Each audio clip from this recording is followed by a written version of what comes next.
enter another world. On Nintendo 64. So, let's face the facts. I'm hot, you're hot. Who wants to pet me? To Michael! The most anticipated epic adventure of the year.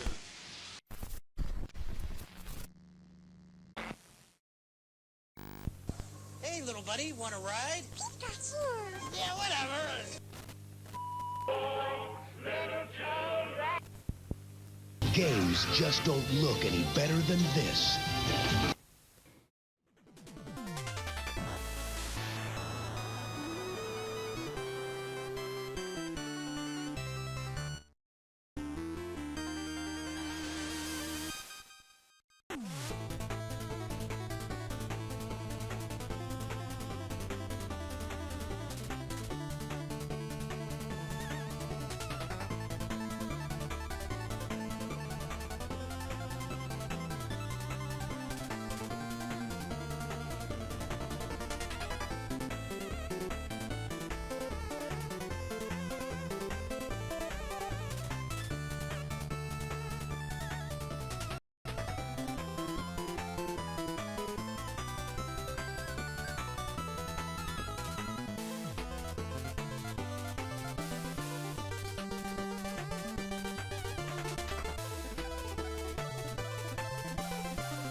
What's up, lattes and cappuccinos? Welcome to Coffee Table Zeros Plays Stories from Soul, the Gun Dog.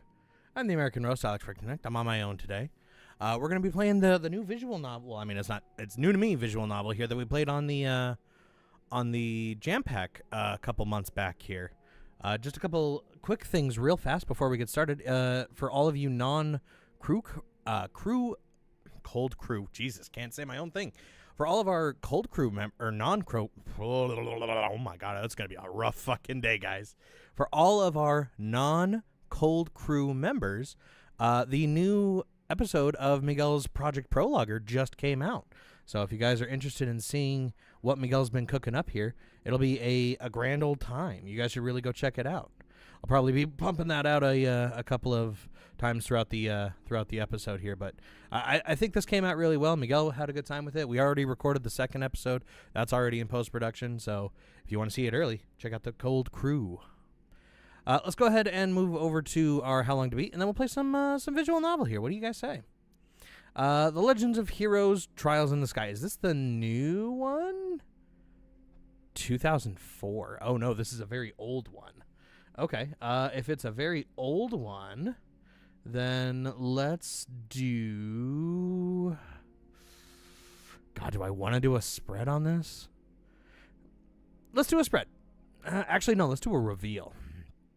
Okay, well, we got the completionist. I'm okay with that. Let's go maybe... It's an RPG, which means it could literally be anything. Let's go with...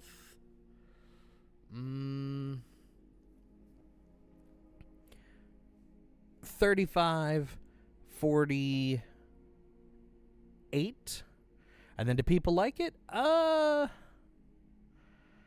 Sure, yeah. You know, let's say that people liked it here. Let's go with a 74. Lock it in. Ooh, okay, all right. Ooh, what was that? Is that higher? That is... Come on, catch up.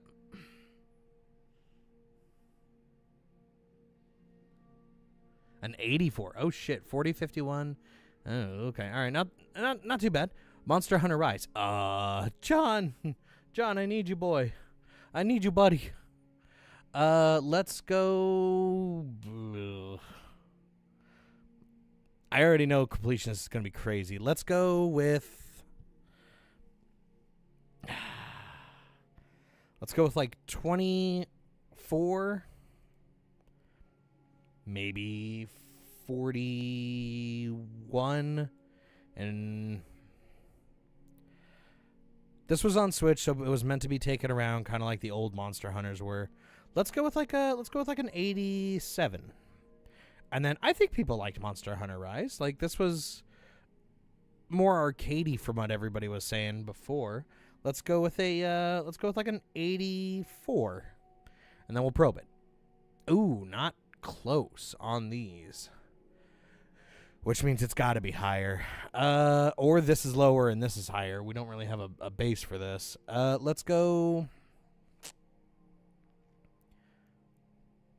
Let's go like 50 exact, and then this. Let's go like.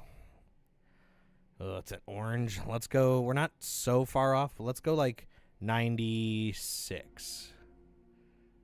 And then let's lock that.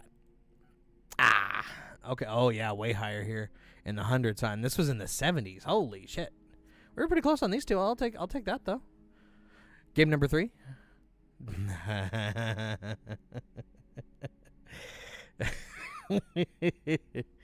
Yeah, all right. I see you. How long to beat? Get the fuck out of here. Give me the spread. God.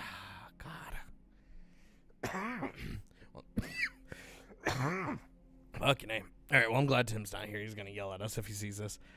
Let's go 6, 7, 8. Let's go with a 77. Lock it in. All right. Yeah. 5, 6, 7. God damn it. We could have made easy points there. Son of a bitch. 214. Oh, we didn't even get a picture. A solid effort.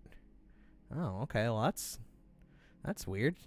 I don't think we've ever not gotten a picture before. Damn it, and a 75. Fuck, I was close on this. Ow. I've looked at it enough times. Son of a bitch. All right, whatever. Let's go ahead and play some games. We're going to go ahead and jump on in. I do know it's been months and months at this point since we played the jam-packed demo of this, which convinced me to buy the damn thing.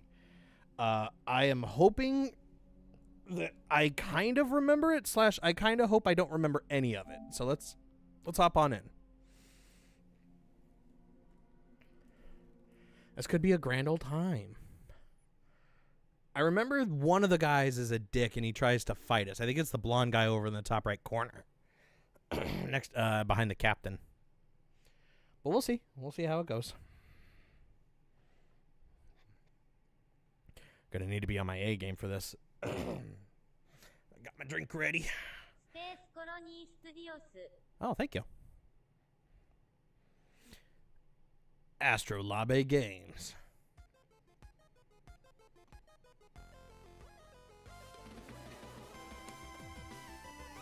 All right. Yeah, that's right. I remember you. You do the same thing that Scott Pilgrim the game did, and it's super loud. Hold on. Oh no, we got it turned down pretty good already. Okay, all right. We'll keep an eye on that. But I definitely need to turn it down on my side because it is. Oh yeah. Okay. Well, that's why the volume on TV is fucking wicked loud. All right, let's go options. Let's see what we can do. Oh, cool. There's Dojin mode, studio mode, and vivid mode. That's cool. We did it all in the studio mode before. I don't think there was a I don't think like it gave us the options on the demo. I kind of want to go vivid mode, but like the studio mode's cool, but this also looks like it would be a lot of fun. Oh god. Let's go vivid mode. Let's see what it looks like here. Sound volume's fine. That's fine. Let's go text speed up a little.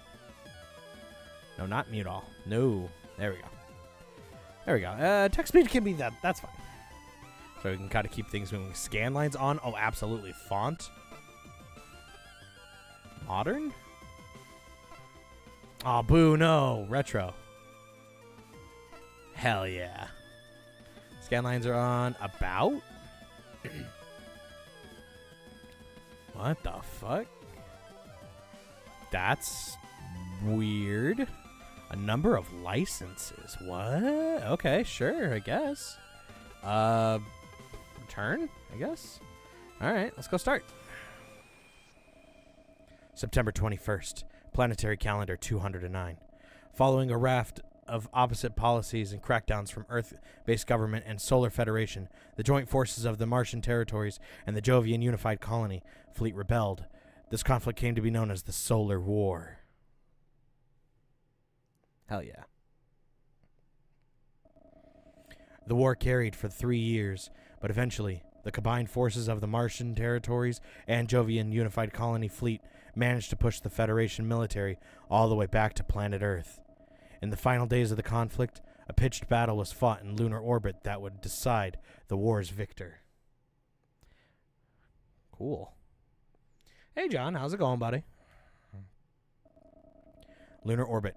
Aboard the Jovian carrier, JFS Kalaik. Sure. You reflexively tighten your grip on your armored frame's twin flight sticks as another wave of vibrations reverberates through the cockpit. The creak of your new flight suit and your quickening breath are the only sound that you hear above the gentle hum of the frame's subsystems. As you squeeze the controls tighter, their plastic casings creak under the pressure. You try and stay calm, knowing that these gentle vibrations are remnants of huge shockwaves that are buffeting the Kalik, the carrier that you're stationed on. Did you know that AD doesn't open till 2 on weekdays? What? Till 2? Ugh. Honestly, I was kind of looking at it here. I don't know if we should go to AD, man. Like, the cost of the box is down to $78 when I looked at it last night. It might. Well, I mean, I know AD sometimes price matches, but they may not price match that low.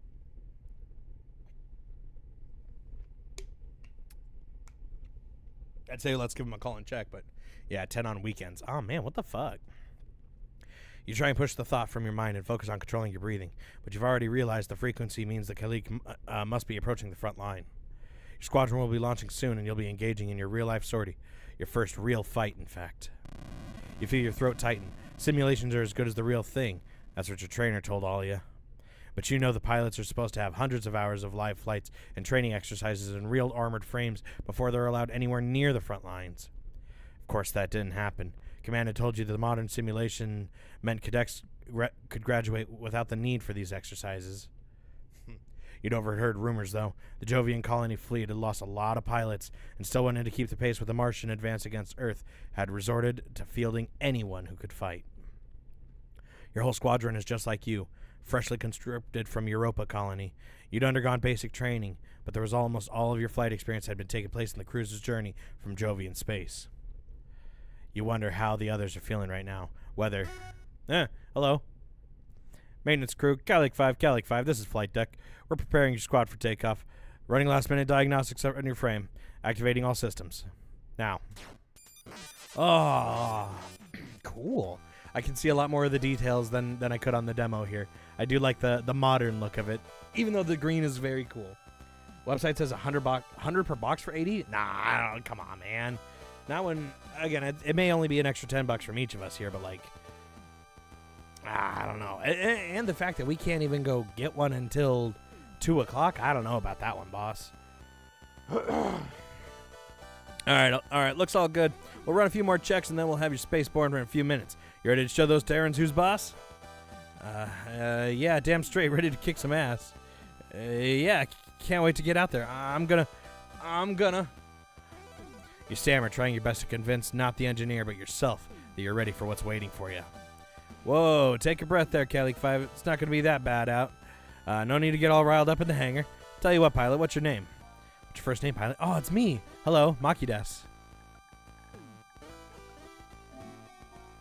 All right, Maki, what's your surname? Ah, that's Kurino. I know who I am. He, him. Maki Kurino, is that right? Yeah, that's me. Hello. All right, Ensign Kurino. First up, take a few deep breaths for me. In and out, nice and slow. You got that? You draw in one long, measured breath and hold it. Then release it, following the engineer's instructions until you repeat it a few more times. After a while, you begin to feel your pulse and some of the tension in your body slip away. You feel on edge, but slightly more in control. But I want it today. All right, there we go. Now listen up, Ensign. You ain't got a thing to worry about out there. Way I've heard it is all the Terrans' best pilots were taken care of between here and Mars. Heck, Martians are the only ones that have been leading the charge today, so they're the ones talking the talk. Propaganda machines telling this is our divisive strike against Earth's last line of defense.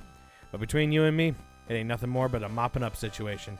Buddy of mine in operations said as much as the canteen last night. Besides, you hear a dull ring over the comms as you sit bolt upright in your seat, slouching back and exhaling. What the fuck? Exhaling as you realize it's nothing more than the engineer striking the cockpit armor on your frame. This beauty right here is a work of art. Terran frames ain't got nothing on her. She's all tuned up and ready to go. Probably spent more time with this one than I had my own kid. So don't you worry. Remember what they taught you in training and leave the rest to her. And you'll come out of this just fine. Despite your startled reaction a moment ago, the engineer's confidence is infectious and starting to rub off on you. You adjust your position in your seat and you set so that you're sat upright, and the soft hum of the frame system now seems more comforting than ominous. Just a mopping up operation, you think. Martians have done all the work, so we're sitting pretty here on the top of our line frames. Yeah, nothing to worry about. So, Ensign Kurino, how you feeling about things now? Yeah. You almost managed to reply with something preppy and upbeat, but at the last moment, the words reach your throat. If this were a simple mopping up operation, why is it happening in lunar orbit and not nearer to Earth? Why were those explosions so close to the Kalik? These questions churn in your head as you grip the flight sticks again. Hey, Ensign, still in there? Comm still green? I said, how you feeling? Oh, sorry. Yeah, comm's green. Yeah, I'm feeling good. Ready to kick ass and everything. You lie. That's the spirit, kid. Just you remember what I told you. Look after that frame and she'll look after you. Ain't no thing. Left alone with your thoughts, you tune back into the gentle hum of the frame. You watch the seconds tick away in the cockpit, whilst you wait for the order to launch. The wait seems to drag on and on. You carry out a few last-minute flight checks, but as you'd already completed them when you boarded, nothing's changed. All right, pilots, listen up. This is Calig 1. We've been cleared for launch, so be ready for immediate action. All frames will be taking off in designation order. Attack formation, sound off. Calig 2, ready. This is Calig 3, ready. Calig 4, ready for takeoff. Calig 5, confirm your stats. Oh, yeah, Calig 5, standing by. Keep it together, Calig 5. Calig 6. Calig 6, ready. All right, Calig Squadron, move out.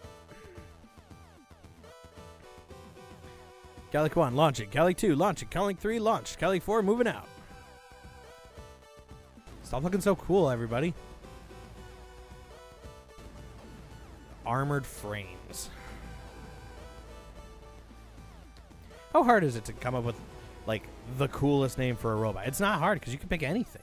You pick two words that don't really always seem to go together. Armored Core, Metal Gear. It's easy.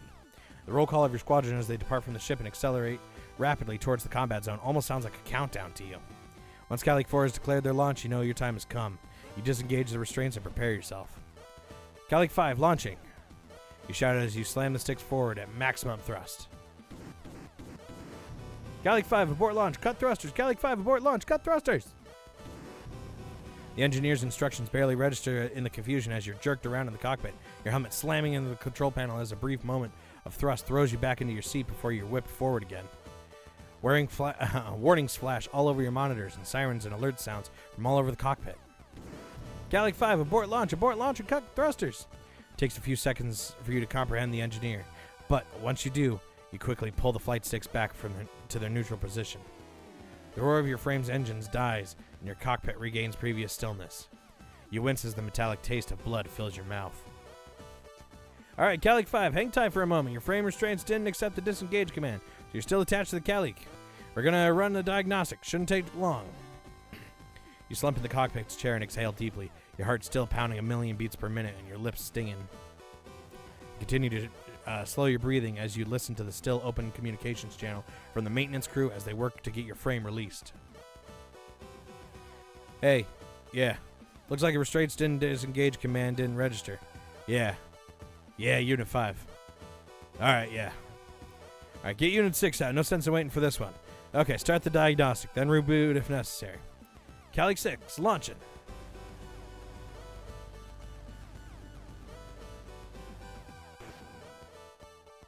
Bye, Calig 6.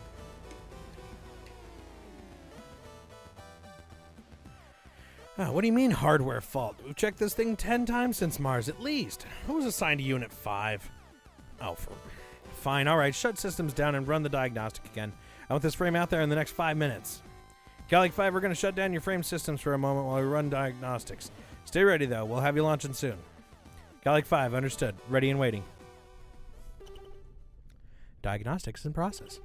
As your cockpit fades to darkness again, you realize the flight sticks and suddenly... you release the flight sticks and suddenly realize just how long you've been clenching your fist around them. You flex your fingers and roll your shoulders, exhaling again as you begin to hear the muffled sounds of the engineer working on your frame's restraints. Staring at the dead monitor, you slowly begin to smile. This is what you wanted, wasn't it? You'd spent so long worrying about this mission that you'd thrown up twice in the last 24 hours, and now it looks like that was all for nothing. You'd gotten what you wanted, and you were safe. Safe as you can be, strapped to the outside of a military carrier in an inactive armored frame anyway, at least. Your smile widens inadvertently at that thought. Getting shot down in an inactive frame, still in the restraints. You'd become a cautionary tale for engineers and pilots throughout the entire Jovian colony fleet. Your mind quickly turns to the rest of your squadron. When they returned, you'd be the laughingstock of the entire Calig. The pilot who'd spent their entire first mission stuck in a dark cockpit. You dodged a bullet, but you never... This is Calig 6. They've cut me off. They cut off the flight path. There's more. There's a whole squadron of carriers coming in from E-Field. Calig 1. They're going to cut you off at the fleet. Calig 6's signal disappears as you sit bolt upright and you begin pressing buttons, trying to activate your cockpit's main monitor so you can see what's going on. However, with your frame systems shut down remotely by the maintenance crew, you can do nothing but sit in the still darkness and listen to events unfold. Calig 6, respond! Calig 6! What's going on? How many carriers are coming in from E-Field? Ma'am, Calig 6's signal has been lost. It's not responding. He's... Hold it together, Calig 4. All units, form up. Defensive formation on me. I said all units, Calig 2. Don't break formation. Ma'am, they're firing on us. Oh, there's so many of them. Oh, God, ma'am, help. In an instant, your communications channel is flooded with cries of terror and panic. You hear your squad mates, your fellow pilots, exclamations of fear as this unexpected enemy force bears down on them. Screams and yelps, wails and howls fill your head as you sit powerless in the dark confines of your cockpit. Hey, who's out there? Engineering, hey, get me ready. I can help. Get me ready to launch. Engineering. They're getting killed out there. I need to go. You shout to bands to get your frame ready for the launch over the channel, but they're met with no response. In the dark of the cockpit, with your controls unresponsive, you can't be sure whether the channel is closed or if no one's listening, with all the attention turned on receiving battle damaged units from your squad. Listen to me, anyone, get me out there! You desperately begin attempting a manual override of your systems, but find that nothing responds to you. The only spark of life that you can glean from your frame is a small diagnostics progress bar. I need to be out there! Anyone, hey! In one last desperate attempt, you begin hammering on your cockpit walls, hoping to get the attention of the engineers you could hear outside earlier. The entire time, the chaos of the combat out in space is narrated to you in broken fragments of radio chatter. There's 3, 4, on me! I've lost my shield, I can't shake them! They're everywhere, the line of retreat's totally cut off! We can't get back to the ship! Ma'am, what do we do? Stop panicking and form up. 3 and 4, on me! We're gonna punch a hole through that formation and... It's rough. Ma'am, come in! Oh God! Oh no! Oh God! Oh fuck! Oh balls! One by one, your squad's signals disappear, and the cacophony of panic disappears, replaced by the gentle hiss of static. You stop hammering the outside of your cockpit as the last voice is cut off. You're drenched in a cold sweat now, and your empty stomach feels like a rock has sunk to the bottom of it. You lean back and stare blankly ahead. This is Calig 5. Ready for takeoff. Damn. September 21st, Planetary Calendar 209. Despite last-minute reinforcements for the Solar Federation from their headquarters on Earth, the battle above Lunar is a victory for the joint Martian and Jovian forces. This would be the final battle of the Solar War. Having lost their last stronghold on Lunar, the Solar Federation would agree to a ceasefire and sign an armistice to end hostilities. An uneasy peace fills the solar system. With the conflict between the Solar Federation and the Martian-Jovian alliance concluded, the Calig and her crew soon returned to Europa Colony near Jupiter. April 19th, Planetary Calendar 214. The reduced need for pilots away from the delicate space between Earth and Mars saw Ensign Curino reassigned to security detail aboard various Jovian ships. He is eventually promoted to lieutenant. 4 years have passed since the battle above Lunar. The Jovian colony fleet, tearing fresh aggression from Earth, has increased patrols near its colonies after picking up an unusual signal coming from further out in the solar system. The patrol ship JFS Gundog is dispatched to support the JFS O'Brien in its investigation of these signals. Jovian space. Aboard the Jovian patrol ship JFS Gundog. All right. As the rumble of the Gundog's engines roaring to life reverberates through the ship, you clench your fists. It's been 4 years, and to this day, the sensation of tremors, whether they're ship engines, docking clamps, or weapon drills, still ties your stomach into knots. A bad trait for a ship security officer. You shake your head and exhale slowly, taking a moment before stowing the last of your possessions and pushing the drawer closed.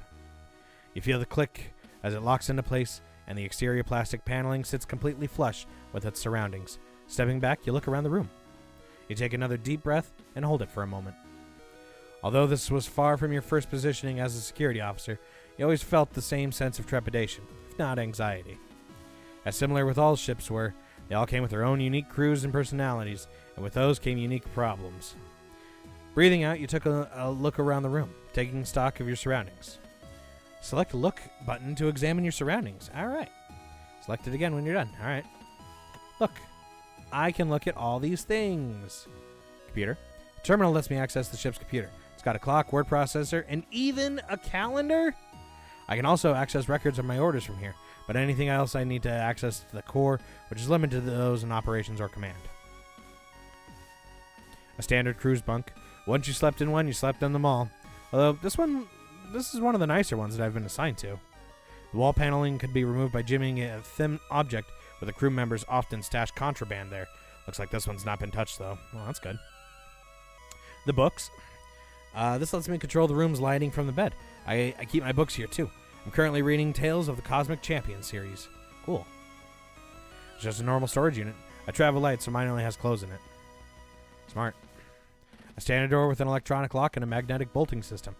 The only way in or out unless you plan on getting creative with maintenance tunnels. Huh. Alright, anything else? Doesn't look like. Alright. Select the Use button to interact with your surroundings by selecting specific objects to use them. Select the button again when you're done. Use. Computer. Oh, it looks like I've been instructed to report to the bridge and meet the captain. I haven't met anyone yet since my transport to the spaceport ran late, and I just about made it on board before launch. Select the move to move to a different location from a list of options. If you change your mind, select the button again. Can I use the bed? I've only just boarded and it's still the middle of the day based on Jovian Standard Time. Light switch to the rest of the room. Should I use it? Yes. Ooh, spooky. Now let's look around.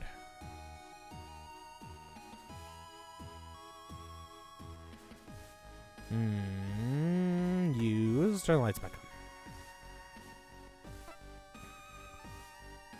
Can I use this? There's nothing here that I need to use, just my uniforms and some toiletries.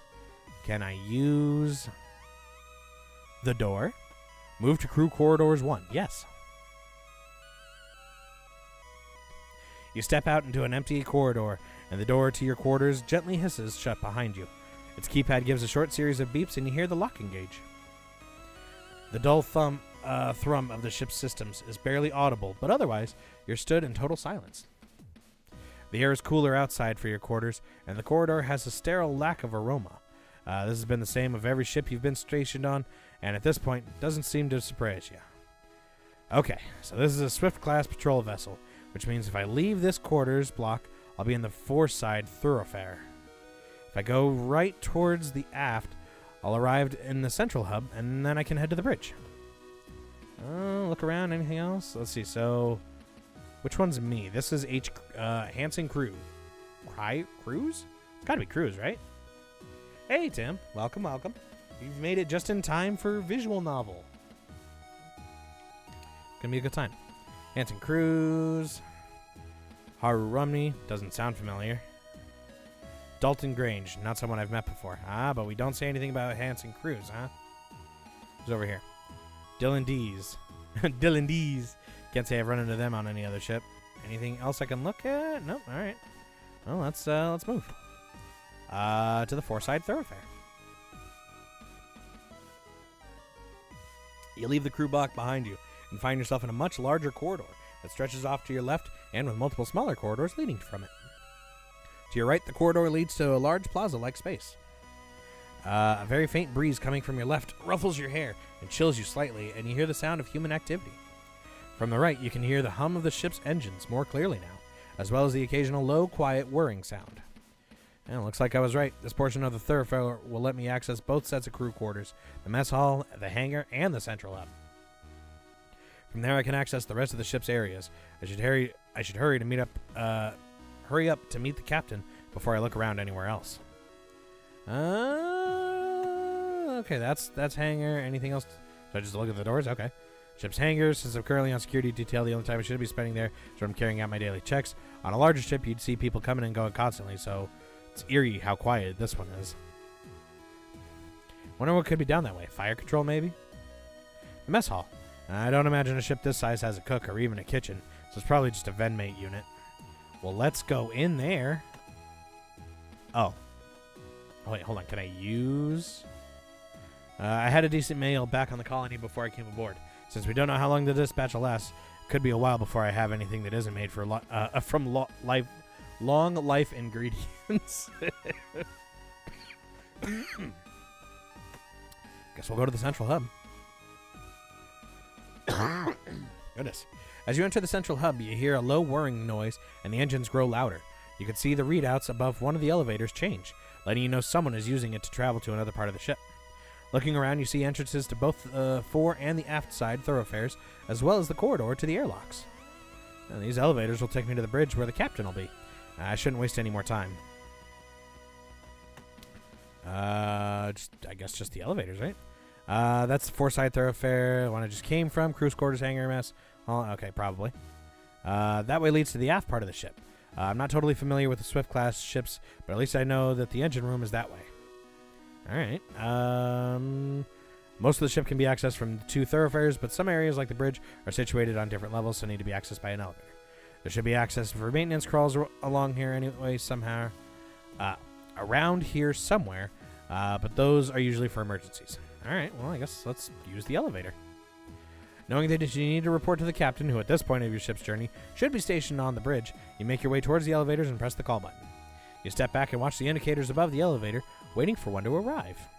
As you wait, your mind begins to wander, and you're caught unaware as you feel something suddenly jab into your back, and a voice from behind you declares, "Hands in the air, identify yourself." Your posture stiffens as you snap back to reality, caught completely off guard from the voice behind you. Thoughts race through your mind as you try to figure out what's going on. Could there already be another security detail on board? That shouldn't be possible. As far as you knew, you were the only one, unless... I said hands in the air, punk. You tentatively raise your hands, palms flat, facing towards whatever has been thrust into the small of your back. It is removed slowly, and you hear the person behind you take a step backwards. You exhale and begin to turn around. Lieutenant Currino, security detail, ID SO254JFSG. I'm on my way to meet the captain to... Where you've been expecting a gruff crew member, instead you're met with a bright and cheery officer, waving a pen around with a large smile on her face. You're taken aback for a moment, as this isn't just any officer. This is... Cassie, what are you... Oh, I have a whole log? Oh, wait, what did I hit? Oh, shit, hold on. Maki, I've missed you so much. Wait. I don't want to do this fast forward thing. Wait, hold on. Start? No? Okay. Oh, there we go. Okay. No. Options? Ooh. She ain't holding no pen, though. What the fuck? She ain't got no pen? You big doofus. You should have seen your face when you turned around. You were all... I love that face you make when you think you're in trouble. It's like you think playing the big soldier will get you out of trouble. It's so cute. Lieutenant Commander Cassandra Quinn. You should have known. Really. She's always been one for bad jokes and stupid pranks as long as you've known her. Her less than professional attitude and penchant for irresponsibility is the reason why, despite her talents, she's not commanding a ship of her own. So, on a scale of 1 to 10, how good did I get you? You totally thought you were being busted, right? But if you're being honest, her playful nature is what attracted you to her in the first place. And you've been dating for nearly 2 years now, but a lot of that has been over electronic mail or in letters. Your postings have never lined up until now. Cassie, what are you doing here? I thought you were stationed on the Reliant. You never said you were being transferred. What happened? Well, the thing is, you might say that a disagreement with the head of operations on the Reliant led to a lateral trajectory for my career. Cassandra, please. Okay, so maybe when it came time to change the ship's cybersecurity passwords, I couldn't be bothered to spend all day sitting by the computer core, waiting for it to generate new code, so I just changed all the existing passwords to a single digit. You place your face in your hands as a dull groan rises from the back of your throat. This isn't the first time you'd heard a story like this. And maybe it turns out when they run the cybersecurity drills, they assume that the enemy had your old passwords, so try to brute forcing from those. And maybe that meant the ship was compromised in 0.5 seconds. But at least they found out I'd done that in a drill and not in a real engagement, right? I've basically saved the entire ship in advance. Surprised you're even still stationed on a ship. How are you not stuck back on records in a records room at Europa Colony right now? Well, I probably shouldn't tell you this, but if I can't trust you, who can I trust? It turns out this mission was organized at a really short notice, and the Gundog was the only ship available. The problem was that they'd been having issues with the crew, so they'd transferred in some short notice. Lucky for me that I'd so recently been made available. That's weird. I'd only just been stationed at the Duke, so I shouldn't have been free to be transferred.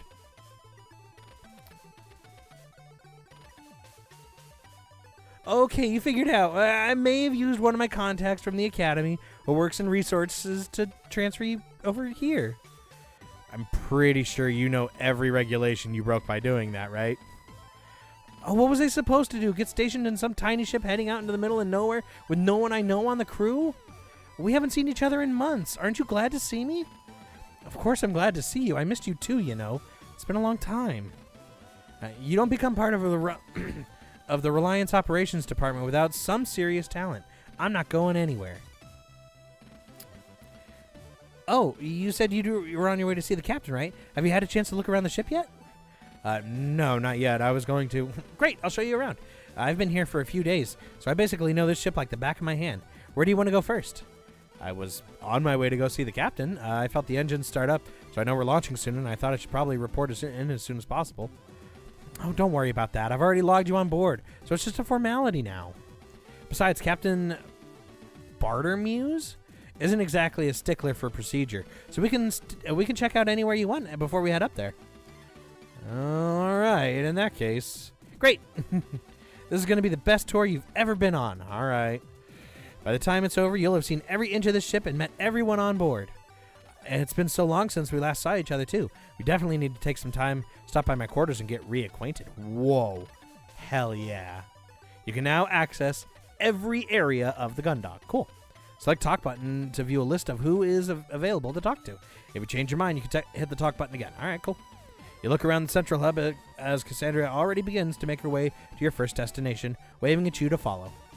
It might be a small ship, you think, but now would be a perfect opportunity to learn its layout and familiarize yourself with where you'll be spending your current duty. All right. Plus, you admit it wouldn't hurt to meet all the crew. Better to get to know them sooner rather than later. Well, hey, Cassie, get back here. Hold on. You know, it's kind of funny now that I think about it. What is? This area is called the Central Hub, but to be honest, the only places you can get to straight away from here are the airlock, sickbay, or the bridge. Well, it's right in the middle of the ship, so it connects everything together via the two thoroughfares, right? Kind of, but if you want to get to engineering to do some mechanical work, you got a long way to go that way. And then if you want to do pretty much anything else, you got to go the other way. The four-side thoroughfare is more of a hub since you can get to all sorts of places really quickly. Get some snacks from the mess hall, take back to your quarters, easy. If you want a quick soda while taking an audit in the hangar, you're there and back in no time. They should move the bridge to the front of the ship. Sounds to me like you just want a vending machine on the bridge. Hey, that's not a bad idea. But still, it's a long way to get to the other end of the ship, no matter where you're going from. How would you solve that problem? Maybe change the shape of the ship so the center's really the center? It's space, so you could make it really efficient shape like a cube or something. A cube? I guess that would be efficient, but I don't think anyone could take a cube-shaped ship seriously. Well, I guess let's move. Let's go. We came from the left, right? So let's use this way. Yeah, let's go back to the foresight. Let's go back as we were. This way we hit everything in order here. As you head away from the central hub, the noise of the engine room becomes quieter and the ambient temperature feels noticeably cooler. The thoroughfare stretches out in front of you with doorways leading to other areas of the ship visible in the distance. Here we are in the fortified thoroughfare? I know, I went to my quarters earlier when I came aboard. Yes? She's so cute. Look at this girl. You know, I'm curious, actually. Hold on a sec. Let's see if we can do this here. If I go, can I go to studio mode in real time? Does that change? Oh, cool. We can get to see what each one looks like. Oh, that's nice. Oh, hell yeah. All right, let's keep it at 1. What did you just say? 4-side thoroughfare? No, I don't think you did. I 100% said 4-side thoroughfare. Oh. Aha. Look how cute this girl is. Look at this girl. Let's see what she looks like back then. Yeah. Oh, look at this girl. She's so happy. That's a tricky thing to say. You try saying it quickly. 4-side thoroughfare. 4-side thoroughfare. 4-side thoroughfare. Aha. Aha yourself. We'll call this one a draw, Lieutenant. Don't address me by rank. I can't take it. Let's go in room by room here. So let's go in here. Knowing Cassie's appetite for snacks, this will probably be the next place we go. Move to the mess hall? Yeah. I did see one trophy where it's like, yo, hey, give her chocolate every opportunity you can. And here we have the highlight of the entire tour, the mess hall. Cassandra's face is radiating happiness as she gestures through the double doorway and that you're stood by into the mess hall. Looking inside, you see a canteen like any other. Tables, chairs, vending machines, all here.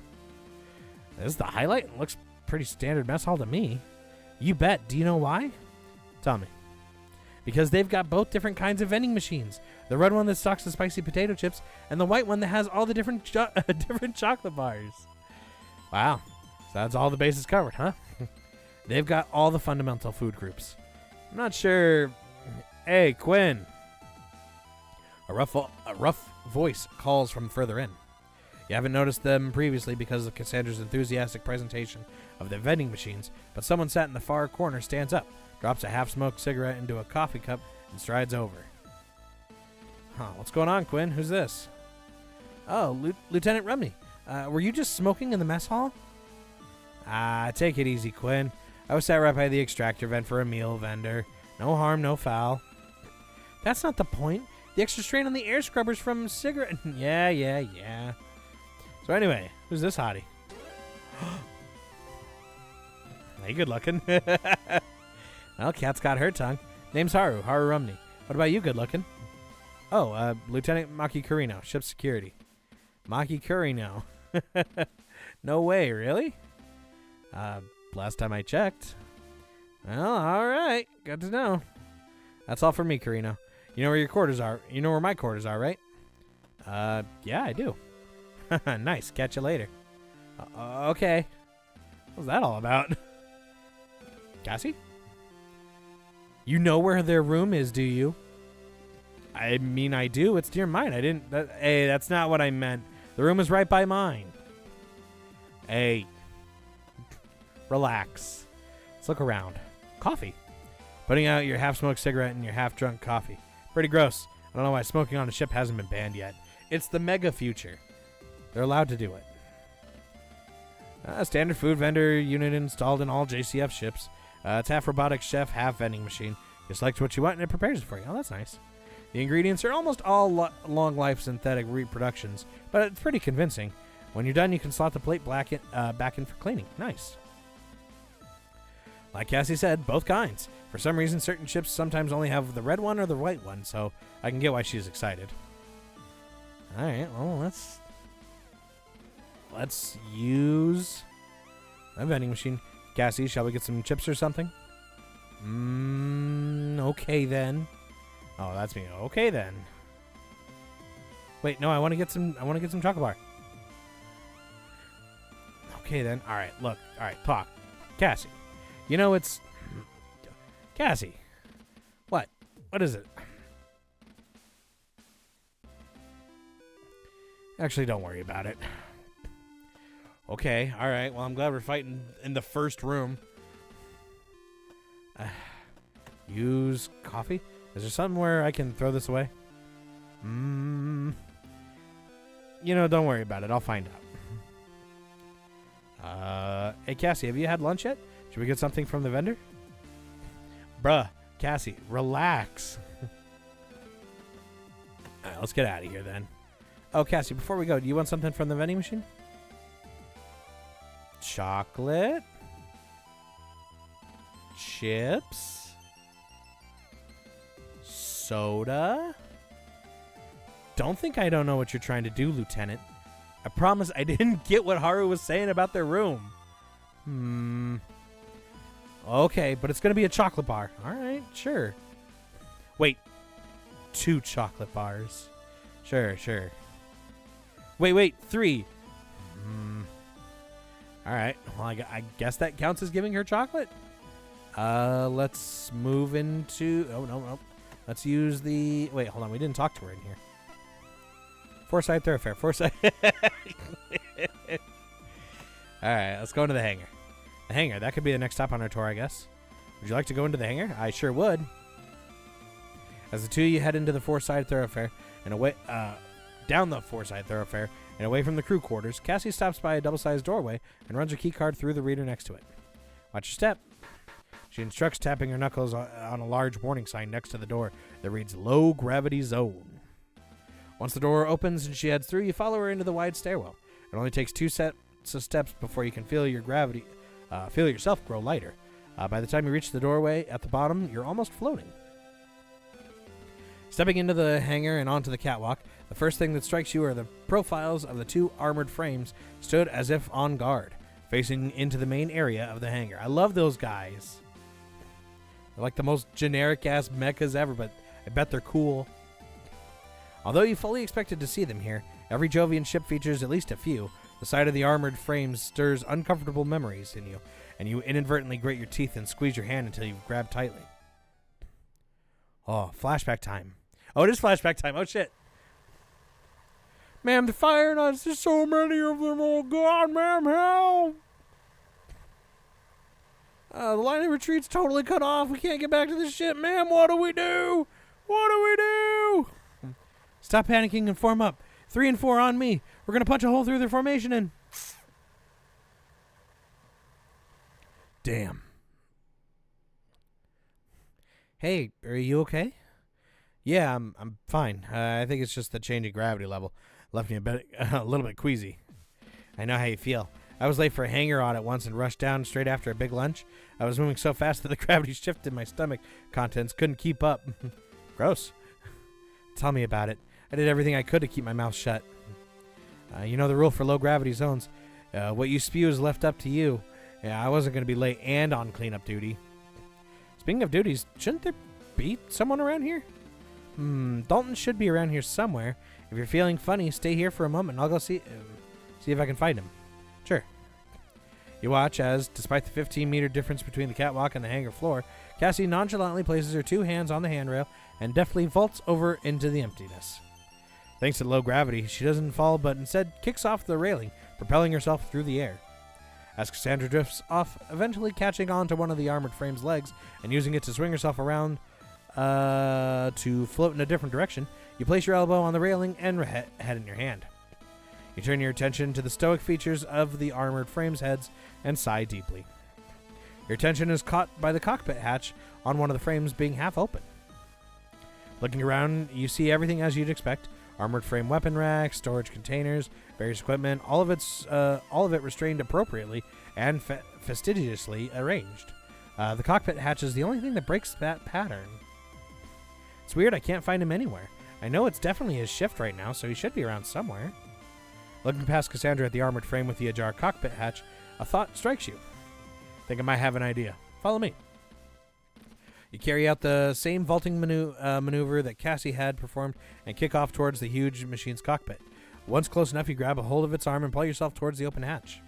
A few seconds later, Cassie appears beside you, and both notice the sound of a gentle snoring coming from within the cockpit. Well, Lieutenant Commander, I think this is an operations issue, so I'll let you handle it. Leaving the discipline up to me again, huh?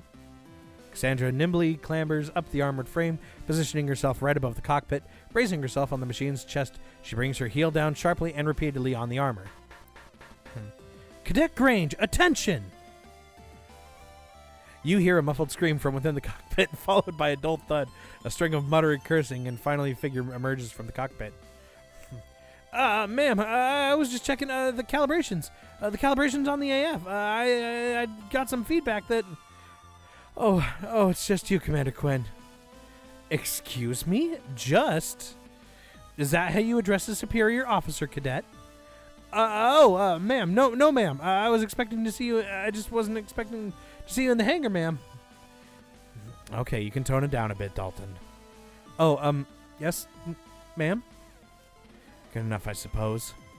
Anyway, Cadet, this is Lieutenant Curino, Ship Security Officer. Sir, Cadet Dalton Grange, Junior Engineer. Good to meet you, Cadet.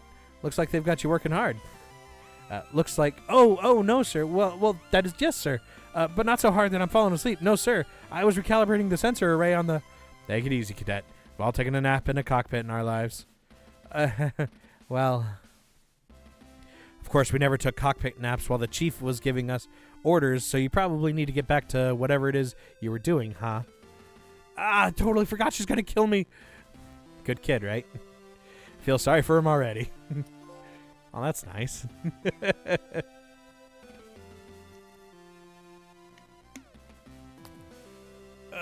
Let's talk.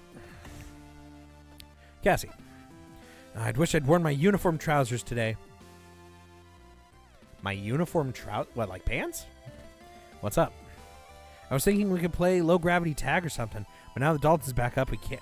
Up and about, we can't. I don't think he's gonna snitch on you anytime soon. That's not what I meant. I don't follow.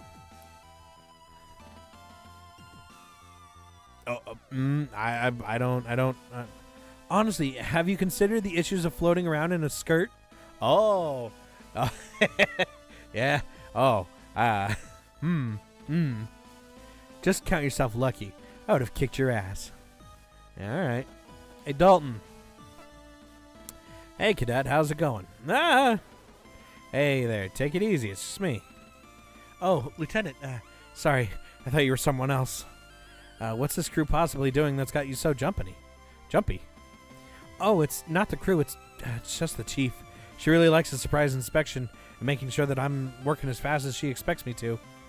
At least once a day, I think I'm alone somewhere, and then suddenly, Cadet Dalton, report! I don't know how she does it. I'll have an eye on the entrance the entire time, and she can still appear from anywhere. I think she uses the maintenance ducts. Okay, take it easy. I'm pretty sure it's just us in here. Oh, okay. If you're sure. Anyway, how can I help, Lieutenant? I'm just getting to know the ship and its crew, finding out what they're all about. Oh, huh. Yeah, I guess that makes sense. So what are you up to here, Cadet? Oh, I'm actually working on 2 projects at the moment as part of my engineering degree. The first is my own project, a high-density rapid expansion emergency sealant for hull breaches. I've been working on a compound that's designed to be released in a case of a breach and seal up cracks to prevent atmosphere loss. Oh, that sounds pretty impressive. How's it going? Not too well, Lieutenant. I intended it to be used within the ship as a safety measure for the crew. But the technical officer who oversees my progress back at the academy has instructed me to find a way to weaponize it. He thinks it'd be good for immobilizing enemy AFs. It still seems like it's being put to good use if it's cutting down on casualties, don't you think? I guess so. What's the second? Oh, that's just something I'm working on for the chief. It's a set of modifications for Juno. For a Juno to increase its mobility in space. To be honest, it's not too exciting. It's just fine-tuning adjustments. I'm sure you're doing a good job. Thanks, Lieutenant. Keep it up. Keep on keeping on. I'll blow my nose real quick.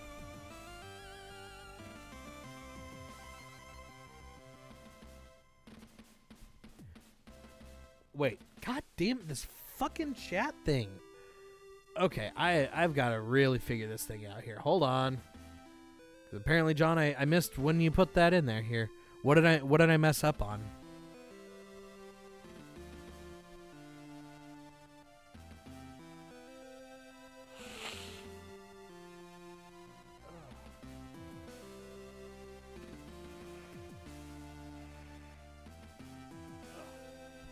Tell me, John, what did I oh, did I mess up when I was talking with Haru?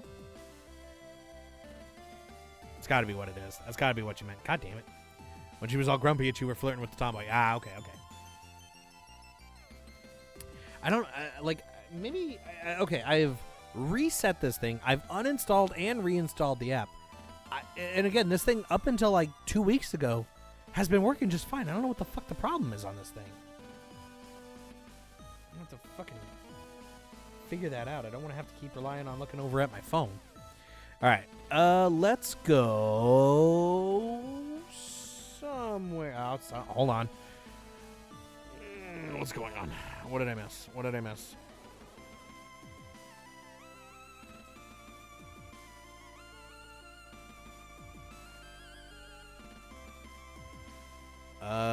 One sec.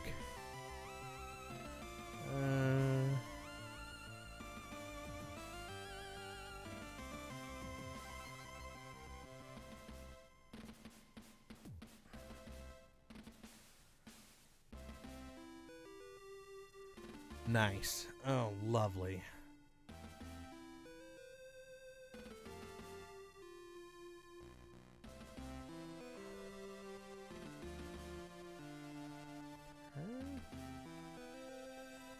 I helped V get a new computer chair because hers had finally bit the dust after like a billion years, and she's putting it together and she's like, "Hey, so we might have a problem with something with it." I'm like, "God damn it!" All right, I'll keep an eye on that later. Let's go over to. We already talked with everybody. Let's move out of here, back to the Foreside Thoroughfare, and then from here we should go. Back to the crew corridors, I'd assume, right?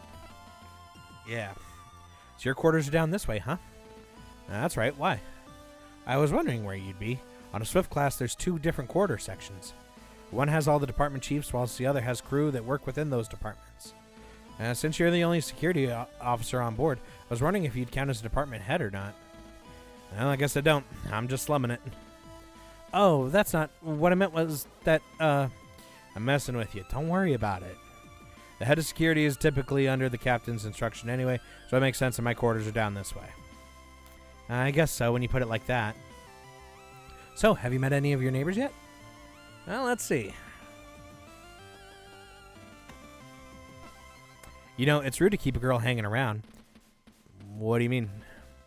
Well, here we are, just hanging out in the corridor like a pair of weirdos. Shouldn't you be inviting me into your quarters or something? Give me the tour? Oh, well, that's probably identical to your quarters, so...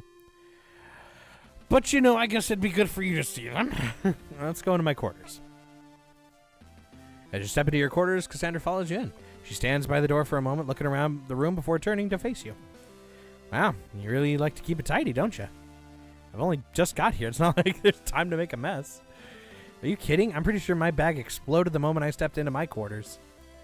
Jovian military supplies just aren't what they used to be. Or maybe it was operator error. What's that supposed to mean, Lieutenant? Nothing. Just considering all possibilities. Wait, is that... What? Lieutenant Curino, don't tell me that... What is it? Your chair. It's not perfectly aligned with the terminal. I guess nobody's perfect, huh?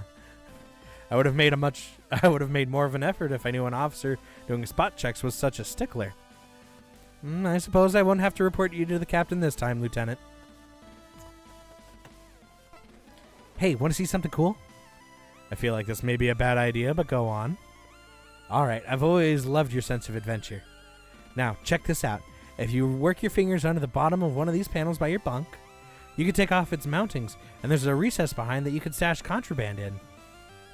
How about this floor panel? Did you know that if you use something strong enough you can pry it open, and it leads to a crawl space below the decks that you can use to get to other areas of the ship? Yeah. Oh. All right. But I bet you didn't know that if you logged into your terminal and entered a secret code that you could play Snake. That too. Sorry. Well, fine. I guess you probably know every secret on this ship then. Well, not every secret, but I am a security officer. I've seen and caught every trick that there is when it comes to contraband, crew breaking, fraternization rules, or system exploits. It'd have to get pretty technical to get past me. Wait, how do you know all this? Oh, well, that is, Back to the tour. Oh, okay. It's just the same thing. Okay. All right. All right. All right.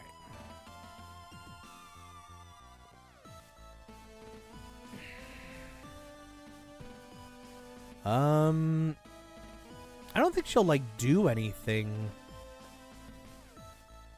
What if I use the lights? Maki, we're right in the middle of a tour of the ship.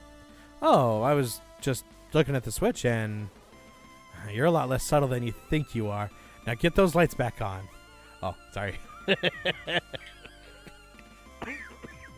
What? I didn't do anything.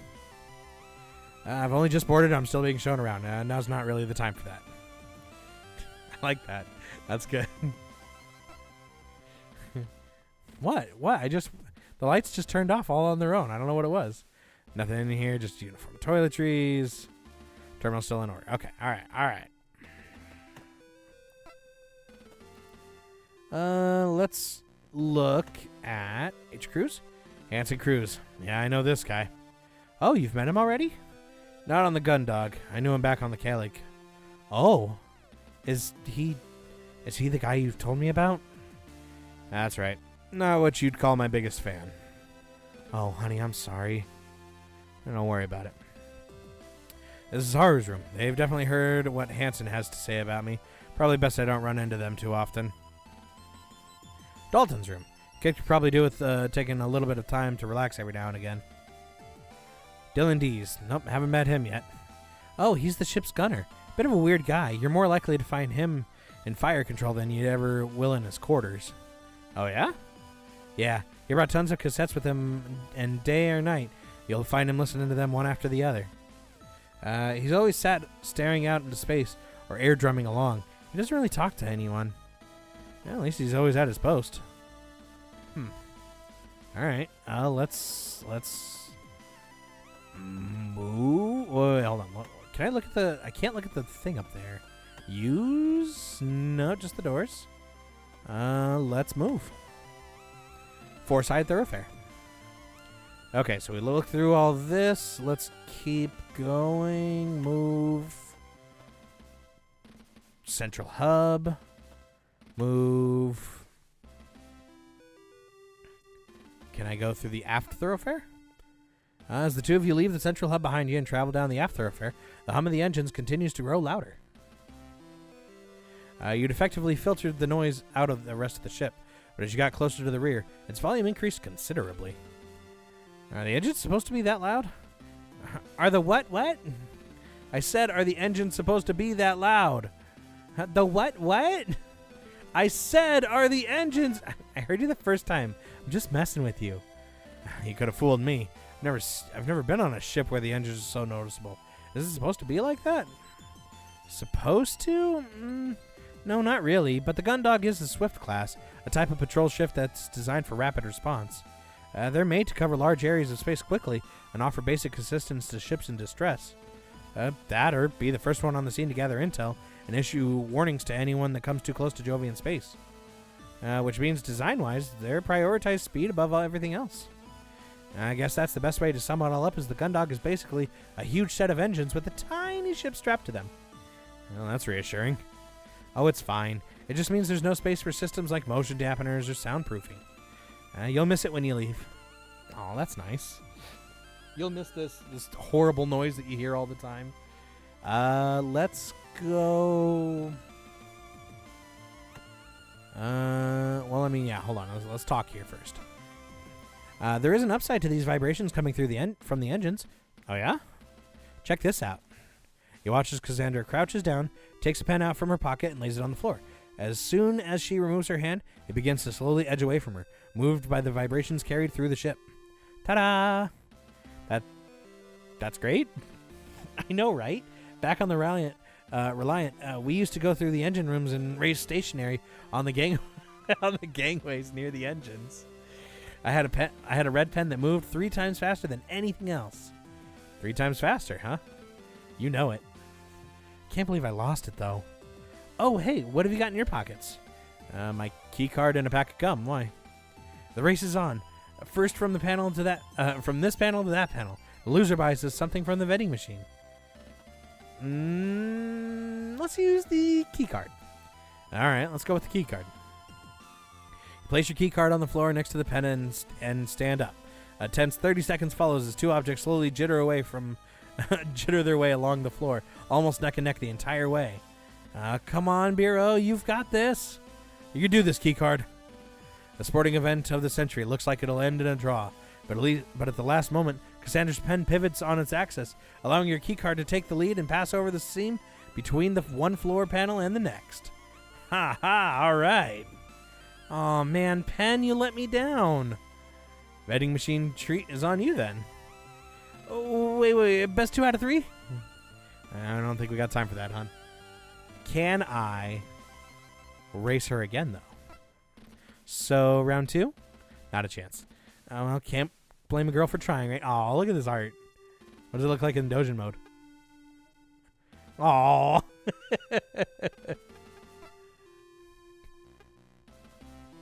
I can't blame a girl for trying, right? Let's take a look at... It's just those two, huh? Down that corridor is the armory for the ship's firearms are stored. Normally, access has to be granted from the bridge, but since you're a security officer, you've got access coded into your keycard. That way leads to the engineering block. From there, you can access the engine room, the main computer, and most of the ship's systems. Although, you won't be going anywhere near those systems if the chief has anything to say about it. Well, let's go in here first. Let's go to the armory. You swipe your key card through the card reader set into the terminal by the armory's door. Inside the door opening, as you would expect, you hear a harsh tone from the terminal. Looking at its screen, you see a message displayed in large flashing letters. Access denied, insufficient authority. And it looks like your clearance hasn't been fully processed yet. You'll have to meet the captain before you can get into that room. Alright, well then I guess we'll use the other door. Let's go to engineering. As the two of you continue through the aft thoroughfare, the thrum of the engines grows louder still.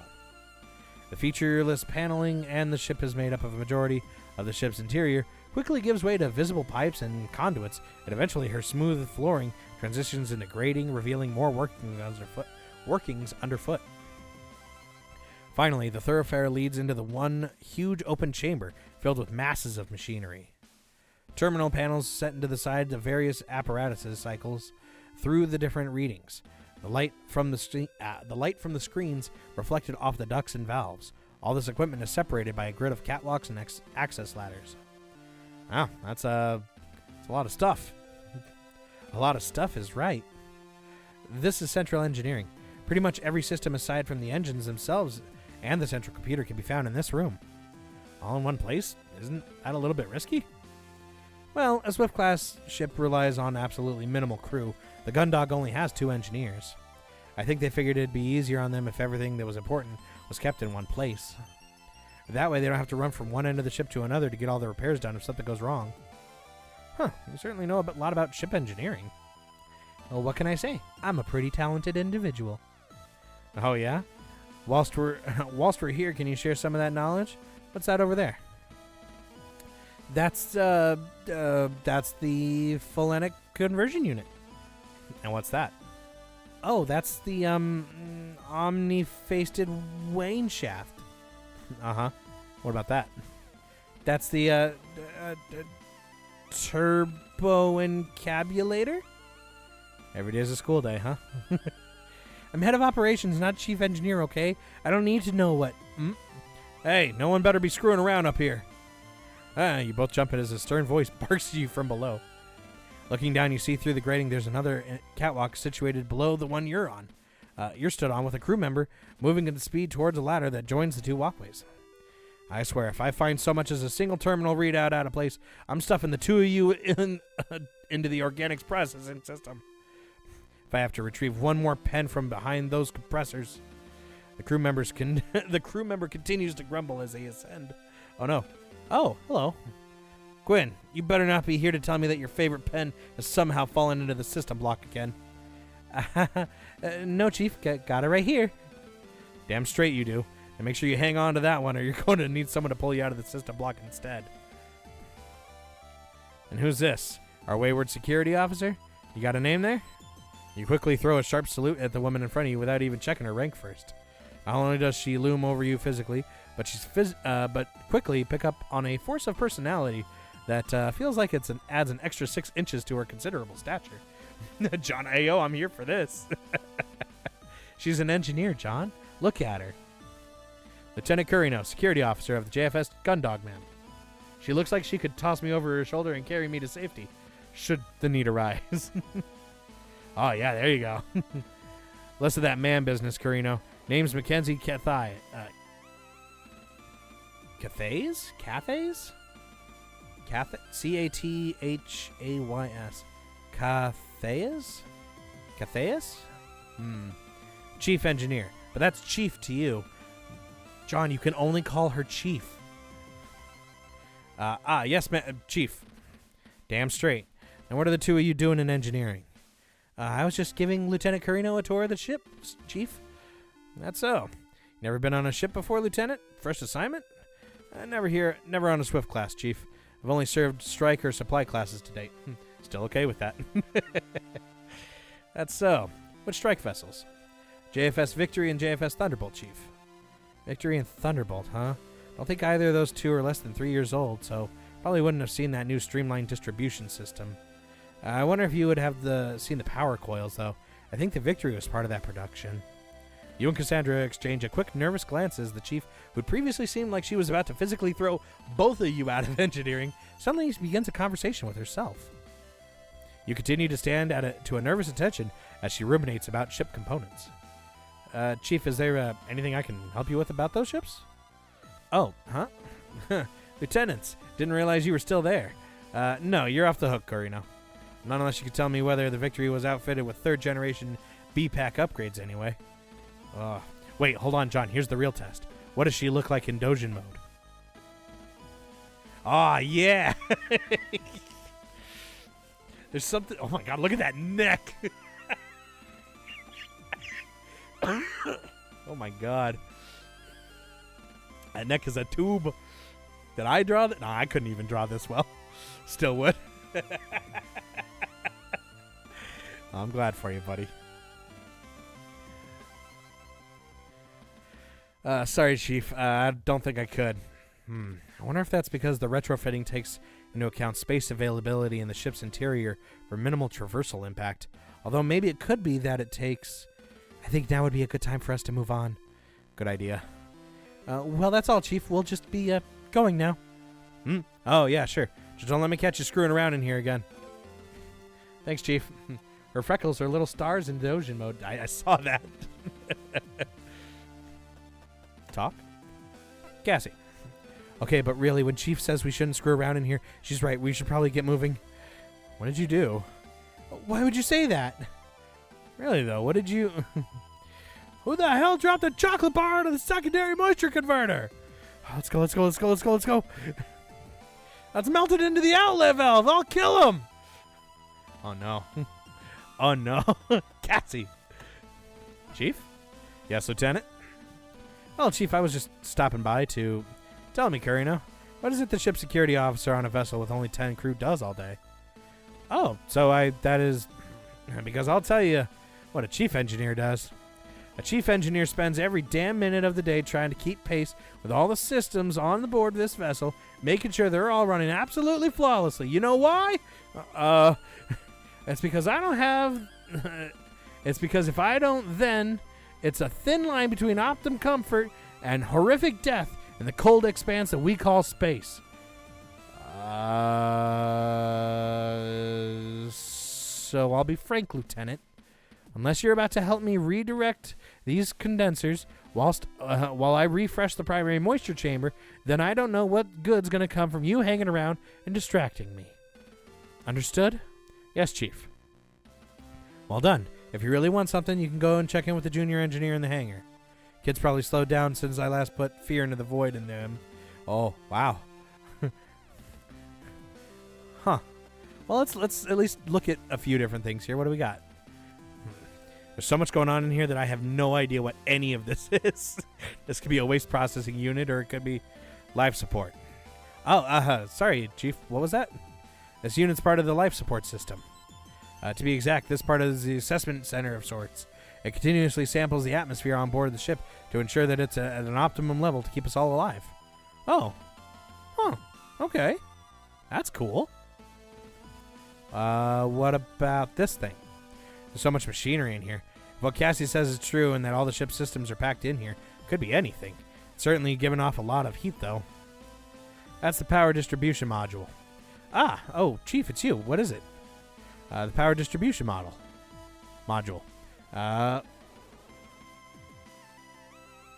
Sorry. 1 second here. We're situated above the Gundog's main reactor, and this system which distributes the power to all the ship's various systems. Oh, is that... Right. Oh, okay. All right, bye. What's over here? That door leads to the central computers room. It contains the ship's mainframe and all the ship's terminals are connected to. It also runs the majority of the ship's hardware. There's a primary access terminal located in there that gives access to that no other terminal on the ship offers. But for security, only the captain has use of it. Oh, okay, that makes sense. Great, thanks for the heads up, Chief. Cassie, what do you want me to do, man? Well, the engine room? That door leads to engine rooms. There's another engine room on the other side of the ship. It's not exactly an efficient layout when you got the running tests on the systems, but it's what they thought would work best in terms of keeping Swift compact. Oh, thanks, Chief. Oh, all right, fine, let's move. Well, we can't go into the computer. Yeah, central computer's going to be a no, right? Oh, we can. You swipe a key card through the card reader set to the terminal by a door leading to the central computer. Door doesn't open, and instead you just hear a harsh tone from the terminal, which is now displaying an error message. Looking at the screen, you see a message displayed in large flashing letters. Access denied, insufficient authority. But the door opened, though, it looked like. Oh, even with your security clearance, you won't be able to go into the main computer room. Because the staff is so small, the ship's computer handles a lot of tasks that would normally be done by the crew. It controls a lot of really sensitive functions, so only the captain and operations team are allowed access. Oh, I didn't think any of the ships I've been on had a computer system like this. The bigger the ships usually have their computing distributed amongst multiple systems across the ship. But because they've got a larger crews, there's more that the people on board are responsible for. Sure, okay. I think that's because the Swift class is so small, there's such a limited crew, they need to assign functionality to the computer. Because of that, it's a lot more vital that no one screws around with it. I see. You said operations have access. Can we look at it using your authority? Well, since the whole reason I'm here is that I didn't exactly take my responsibilities with the Reliance computer system seriously, the captain told me not to mess around with it. But it's not that interesting anyway. I see. Let's go to the engine room. Two of you watch from around the corner as Chief, continuing to mutter to herself, paces back and forth checking terminal readouts and various displays. Eventually, she heads down the ladder as she climbed to confront you. Now out of sight, Cassandra darts towards the engine room, gesturing you over. Checking over your shoulder in case the Chief reappeared, you make your way to her, just in time to the doorway, for the doorway to the engine room to open and Cassandra to disappear inside before you can raise an objection. Well, it's got to be better than staying here with the Chief. Cool. The room you find yourself in is a similar size to the area, but you just left. Well, whilst that was crammed full of a huge range of machinery, this room is almost entirely filled by one colossal cylindrical device. The pulse of the engine is now a tangible sensation as the vibrations it emits shake your whole body. So this is the main engine. Well, one of them anyway. Like Chief said, the ship's outfitted with two of these. I see what you meant now when you said the Gundog is a huge set of engines with a ship strapped to them. This thing's massive. I know. I look at it and you feel like you probably fit the rest of the ship in this room if the engines weren't there. That's because it's impossible to get Higgs field distortion drive any smaller. Chief. Chief, I know you said that. So these engines are actually a combination nuclear pulse engines built around a Higgs field distortion drive. If the HFDD wasn't here, then this engine could be about 10 times smaller than it is. Although, I hear they managed to improve the efficiency of newer NPEs, so it's possible that the space saving could be more like 11 times smaller. Can either of you tell me how an HFDD works? HFDD? Higgs Field Distortion Drive. What are they teaching you at the Academy? It's the drive that allows ships to move beyond speeds allowed by conventional engines, although it's nowhere near faster than light. It's what lets us get around the solar system without needing to worry whether we'll live long enough to see the end of the journey. Anyway, everyone here knows the existence of the Higgs field. It's what allows interactions with the Higgs boson that gives particles their mass. Oh, right. Yes. So what the drive does is warp the field relative to the ship and those on board. What? So what the drive does is warp the field relative to the ship and those on board. By doing this, it displaces the mass to a different area of space, but within the same relative... Oh, okay, I was kind of interested. Hold on. What the fuck, game? As the chief continues on with her explanation, you glance at Cassandra and see a thinly veiled look of terror on her face. You can't blame her, as you feel the same way caught in this impromptu lecture. Then, because the particles retain their relationship with each other, the general perception is that things are the same as normal. However, from an exterior perspective, the lecture drags on and you quickly lose track of the chief's explanation. Although you recognize the words she's saying, you can no longer make sense of the context and they come to seem like a meaningless string of sounds. That's not good. Does that make sense? Yeah, so the field is it's got the mass which is pushed. No. How to put it? Okay, so imagine the space is a ketchup packet and you're the sauce. The sauce? Right, the sauce. Now what the distortion drive does, it's like a thumb on the universe of the packet. It moves the sauce around by changing the shape of the packet to push the sauce. The packet is the universe where the sauce and the drive is a thumb? You got it. You quickly glance at Cassandra and meet her eyes as she's doing the same thing. I don't know. You know for certain that neither of you have got it. And that's why these engines have to be so big to house that drive. Oh, okay. It all makes sense now. I see. Yes, definitely. Great. Well, now that you appreciate the science behind, I won't have to throw you out of here. Thanks, Chief. Anytime. Just remember, Lieutenant. Yes, Chief? Screw with anything, and I'll throw you out of the airlock instead. Yes, Chief. She's so beautiful. Sauce? Cassie. Now, let's look at things. Is it only the engine? It is only the engine. One of the ship's 2 engines. Apparently, it's that big because it's a combination of standard nuclear pulse engine and Higgs field distortion drive. I think I almost lost consciousness when the chief was explaining it to me. Talk. Cassie. So we're the sauce, right? And the universe is the packet? I thought the field was the packet. But then, is the field the universe, or is the universe in the field?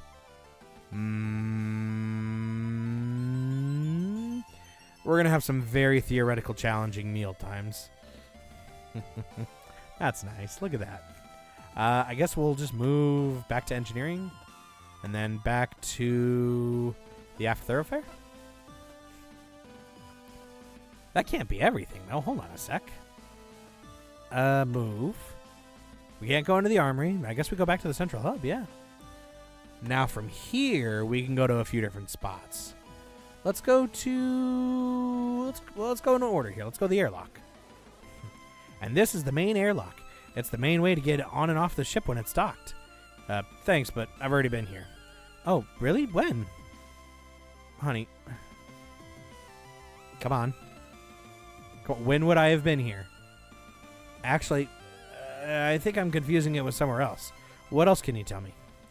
Well, it's got one of the best views on the ship, for one thing. You look around, but you can't see any windows. You wouldn't expect to on a military vessel, where an inclusion like that could compromise the structure. Here? Really? Yeah, really. Check it out. Cassandra strides over to the terminal wall next to the airlock hatch and quickly begins typing commands into it. You hear a sequence of beeps, and she stands back, gesturing proudly to the screen. Not too bad, huh? You look at the screen, but all you can see is dark display with a few errant pixels suspended on it. Is that working? Of course it's working. Look. You stare a little harder at the screen, and although it takes you a moment, you eventually realize, oh, that's an external feed. That's right. Normally you can only see out of the gun dock from either the bridge or the hangar. But this ship's covered in small cameras for combat situations. You can access the feeds from the terminals around the ship. That's actually pretty cool, but isn't the view from the bridge or the hangar better? You know, because you're actually looking out? Well, maybe, but there's always someone else around. You never get the view to yourself. No one ever comes here, and it's so quiet. It's almost like you're out there. I guess I can see what you mean. It's pretty quiet out this way, and with a fancy screen like that, it's basically a real view. I knew you'd understand. I'll add the command to your terminal access. That way you can come out here and see the stars whenever you want. Thanks. Well, that's nice.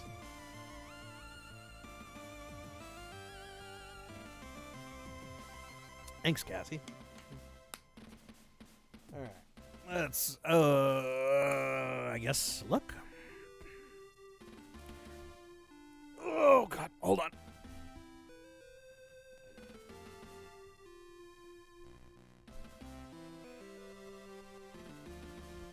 Oh, there we go. Okay. Get you readjusted. You readjusted. There we go.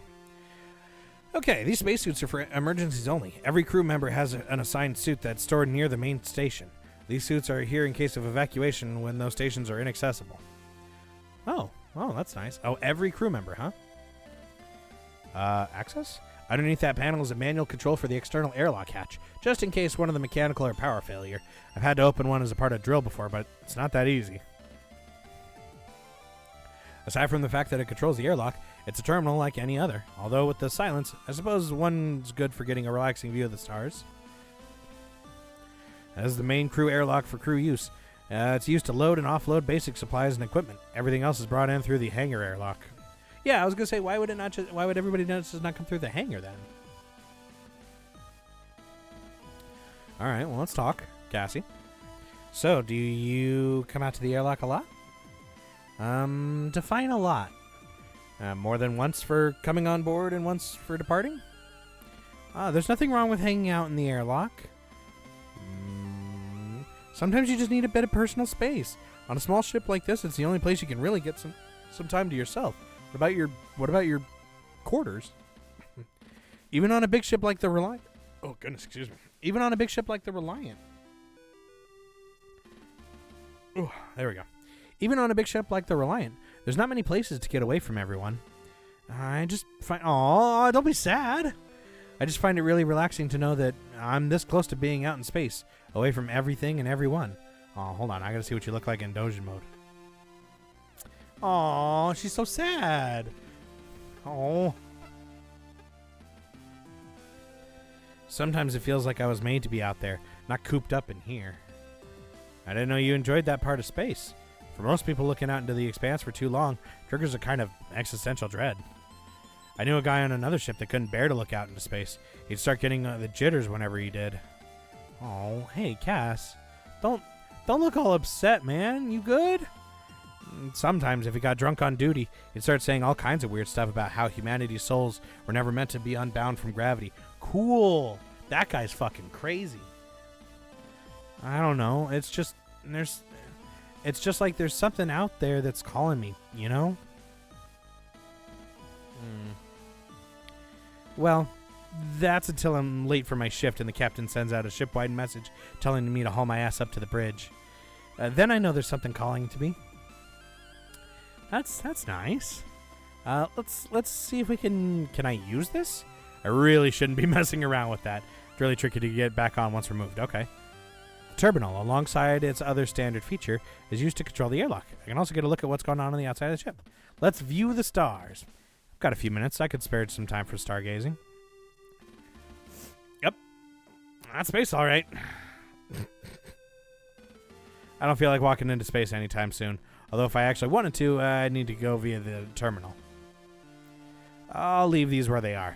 I'm not going anywhere, and any usage of emergency supplies has to be reported. All right. Well, I guess we'll move back to the central hub then. Let's try going to the bridge. No, wait, no, I didn't mean to go to the bridge. No! Can I rewind? Fuck. Oh, no, hold on. I messed up my thing. Triangle, square, fuck. No, I don't mean to. Where's the log? How do I get to the log? Circle? Triangle? No. Hold on. Wait, skipping. No, don't skip. Fuck. Hold on. How do I get back to it? Hey, welcome back, buddy. How the things are going great. Things are going just fine. Pause? How do I go back? Hold on. Well, there's got to be like a controls thing, right? How do I go back? Fuck. Oh, Captain, my Captain. No. No. How do I go back? I saw it earlier. Is it this? Oh. Oh, okay. Whew. Okay. Man, that wasn't good. Okay, you step onto the elevator onto the bridge, and what seems to have been a pretty quiet atmosphere turns totally silent as two women present who had previously been observing a screen turn to face you.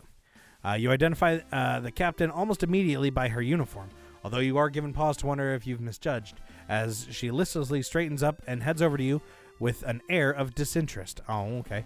The other woman shoots you a look, but remains seated at her station, quickly turning away. She realizes you've caught her looking your way. The curtness of her reaction catches you off guard, as she quickly returns to what she'd been doing before you entered. Hopefully Cassie's presence can thaw what you feel might be a cold reception.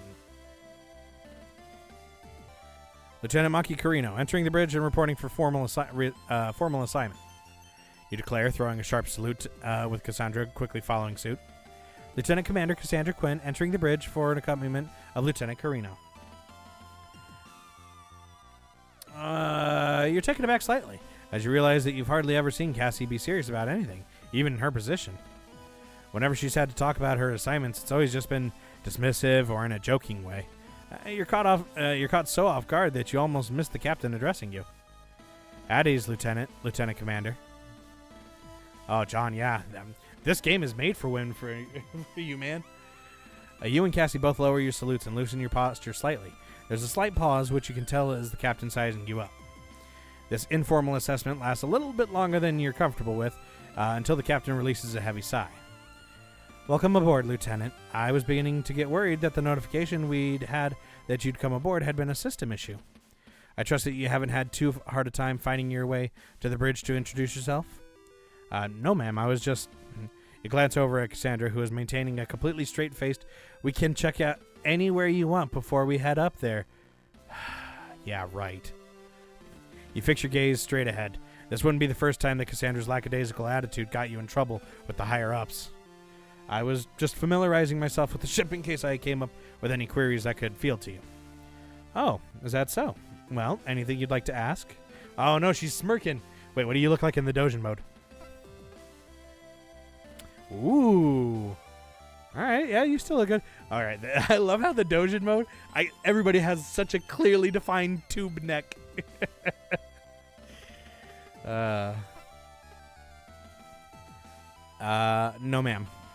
Very good. Well, I'm glad you can make it. Eventually. Oh, God damn it, Cassie. Still would. This mission is an urgent one, which is why we departed as soon as you came aboard without a formal reception.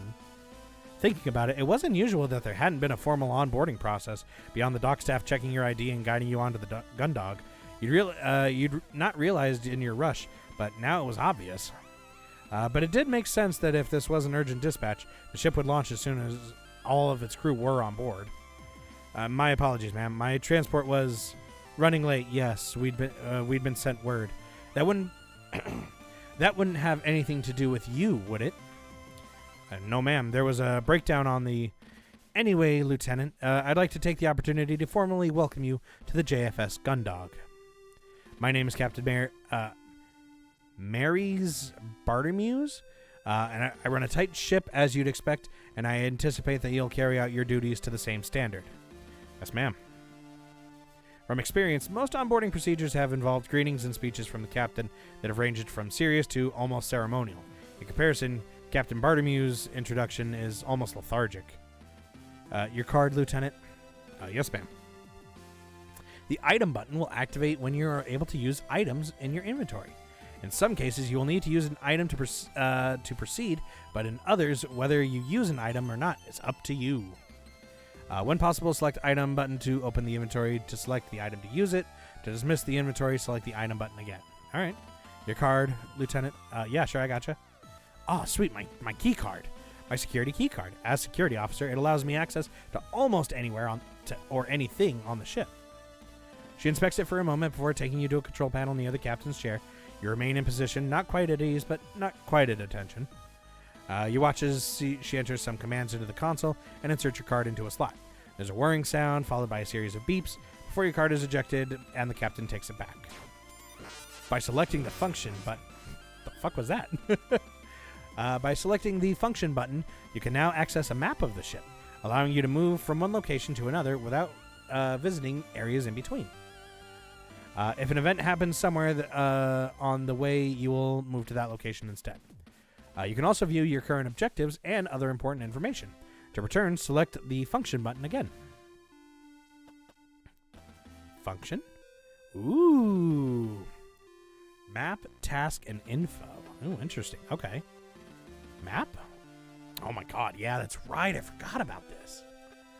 Engineering, central computer, engine room. There's the aft thoroughfare. We couldn't go into the armory. This takes us back to the central hub. This is the sick bay. That's the only place we haven't been yet. We got to go see the sick bay. We did go to the airlock. We then went into the four-side thoroughfare. Fire control we didn't go into. Mess hall we did. Hangar we did. We didn't go into the fire control though. That's interesting. We need to go there too. Crew quarters 1, your quarters, crew quarters 2, Cassandra's, and the captain's. Ooh, I could go to the captain's quarters? Oh, okay. Interesting. Task? Oh. Ooh, okay. We got a lot of things to do here. Info? Armored frames. Cool. All right, yeah, give me the lore. How big is this? Okay, that's a lot of reading. Well, I mean, we can just take a quick skim through it here. Let's learn about armored frames. Humanoid machines used by different factions throughout the solar system as the backbone of their armed forces, typically between 15 and 20 meters tall and operated by a single pilot. Armored frames are the weaponized versions of worker frames and proved to be instrumental in the outcome of the solar war. They were largely developed for space combat, but ground use variations have also proven their value. E-magazines? Short for electronic magazines, digital publications that took place of traditional magazines on colonies to save on material and production costs. Containing the same information as normal magazines, they are downloaded from digital networks, with most spacefarers having subscriptions that allow their ships to download the latest issues whenever they dock. Oh, that's cool. All right, off to 80. Have fun, John. I want my cards. Electroshock weapons. Oh my god, there's so many things in here. We really probably should read this. It's a lot, though. We'll come back. We'll come back to it. With this, Lieutenant Carino, you now have access to all areas and authorities befitting the ship's security detail. Your responsibilities begin with the immediate effect. Thank you, ma'am. You're also now authorized to take appropriate electroshock weapon from the armory. If you have any further questions, then you know where to find me. Dismissed. Oh, okay. Yes, ma'am. Let's look around first. What all is here? Right, we got 4 things. Let's go in order. With the exception of some physical controls, a ship the size of the Gundog can be controlled entirely from the bridge. Navigation, automated combat systems, security measures, you name it. It can all be done by a few crew members in this room. The other one? With the exception, blah, blah, blah, blah, blah. Okay, same thing. The captain's ship, or chair. That's the captain's chair. Although the majority of the ship can be controlled by the operations staff, there's a few select systems that only the captain can authorize, and they're all done from that chair. You need a captain's clearance level to access them, though, so it's not like you can just sit down and activate them. What about outside? The bridge is one of the few places on any ship where you can actually see out into space. During combat, these windows are covered by blast shutters, and the bridge crew can rely on sensors and small cameras mounted to the ship's exterior. Huh. Alright, let's talk. Cassie. Yes, Lieutenant, how can I be of assistance? Cassie, you're being... Respectfully, Lieutenant Carino, I would appreciate it if you'd address me as Lieutenant Commander Quinn. Ah, I see. Can we try again? Yes, Lieutenant. How can I be of assistance? Cashier. Oh, okay. All right. I thought there'd be like a follow-up one on that. Vanessa? Excuse me, Lieutenant. I'm currently on duty, so I'd appreciate it if you did not disturb me. Lieutenant Lord. Lieutenant Carino is the ship's head of security. Since I'm here, you can take the time to introduce yourself formally. Great. I've got this. See you in 5. So you're the security officer that Cassandra's been going on about. That's right. Lieutenant Maki Carino. Pleased to meet you. What do you look like in the Dojin mode? Oh, I can't see your eyes. Well,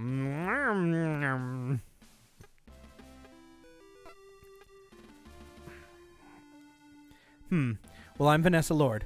I serve on the bridge as part of operations. Cassandra told me a lot about you. Is that right? What kind of... I'm disappointed that you're nowhere near as attractive as she made you out to be. Fucking what? I hate this girl.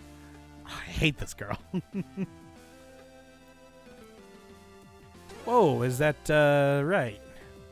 I thought it was too good to be true, that some dashing officer would be transferred here at the last moment. Instead, we've just got another lunk. Well, how was it that you even got transferred here on such short notice? I was looking over your records earlier, and you were mid-assignment on the Duke. Why would they transfer you instead of... Whoa, hey, look at the time. I think your break's over. Lieutenant Commander Quinn, I think Vanessa needs to get back to her station. Of course. I hope this is the start of a productive working relationship between the two of you. Vanessa, I'll catch up with you later, okay? Yeah, pleasant company, my ass. Captain? Yes, Lieutenant. Captain, when I'd received my posting to the Gundog, I was informed of my role, but I didn't receive the ship's briefing documents. If I may, what's the Gundog's objective? We've been alerted by another Swift-class patrol vessel, the O'Brien, about signals coming from the edge of our territory. The O'Brien is currently on a solo patrol in outer Jovian space, so we've been sent to provide backup or support as necessary. Of course, if something were to attack 2 Swifts, it's not as if they could put up much of a fight. Really, it's more that we're out here so that if anything does happen, at least one vessel will be able to get away to warn the colony fleet. I see. Oh, did I just say that out loud? Yes, ma'am. Balls. Forget what I just said. That's an order. Yes, ma'am. We'll be taking our leave now, I guess. Let's move to the central up. Captain? Whew, that was rough. Let's go to the sickbay. The elevator doors hiss, and you both step into a wide open room. You're immediately struck by the glare of the high-powered lights that are set to the ceiling, and just as you regain your vision, a powerful aroma of clinical disinfectant burns at your nostrils. Looking around, you see the standard features of a sickbay, a set of beds that extrude from the wall on one side, and a large gallery window set on the wall set into the wall on the other, indicating the presence of a surgery wing. The walls are lined with cupboards and cabinets containing medical supplies, and various devices sit on countertops. In the middle of the room is a large desk set to face the entrance. On the side closest to you are 2 chairs, and on the other sits a figure that you almost mistake for a piece of medical equipment until they look up. Miss Quinn, excellent timing. I've just finished the analysis of your... Hey, Doc, don't worry about that right now. I'm giving a tour to our new security officer. Very good, Miss Quinn. Hello, Lieutenant Carino. I'm the ship's doctor, Cypher Rosarium. I've reviewed your file already, so please feel free to stop by with any complaints. But since you're here, Miss Quinn, I'd really like to talk to you about your gastro... honestly, Doctor, it's fine. We can talk about it. Intestinal. Doctor, later. Distress. Okay, Doctor, a moment, please. Honey, if you could just give me a few minutes with the doctor. Yeah, no problem.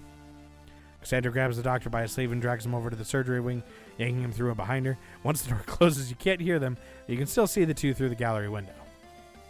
You decide to turn your attention away and examine a nearby poster on space illnesses. Yes, thank you, Doctor. I understand.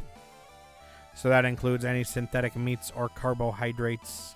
Understood. But as I've explained, I've got a full supply of Nutri-Shake powders that should serve as a balanced replacement for the meals from the food vendor and should alleviate your... Doctor!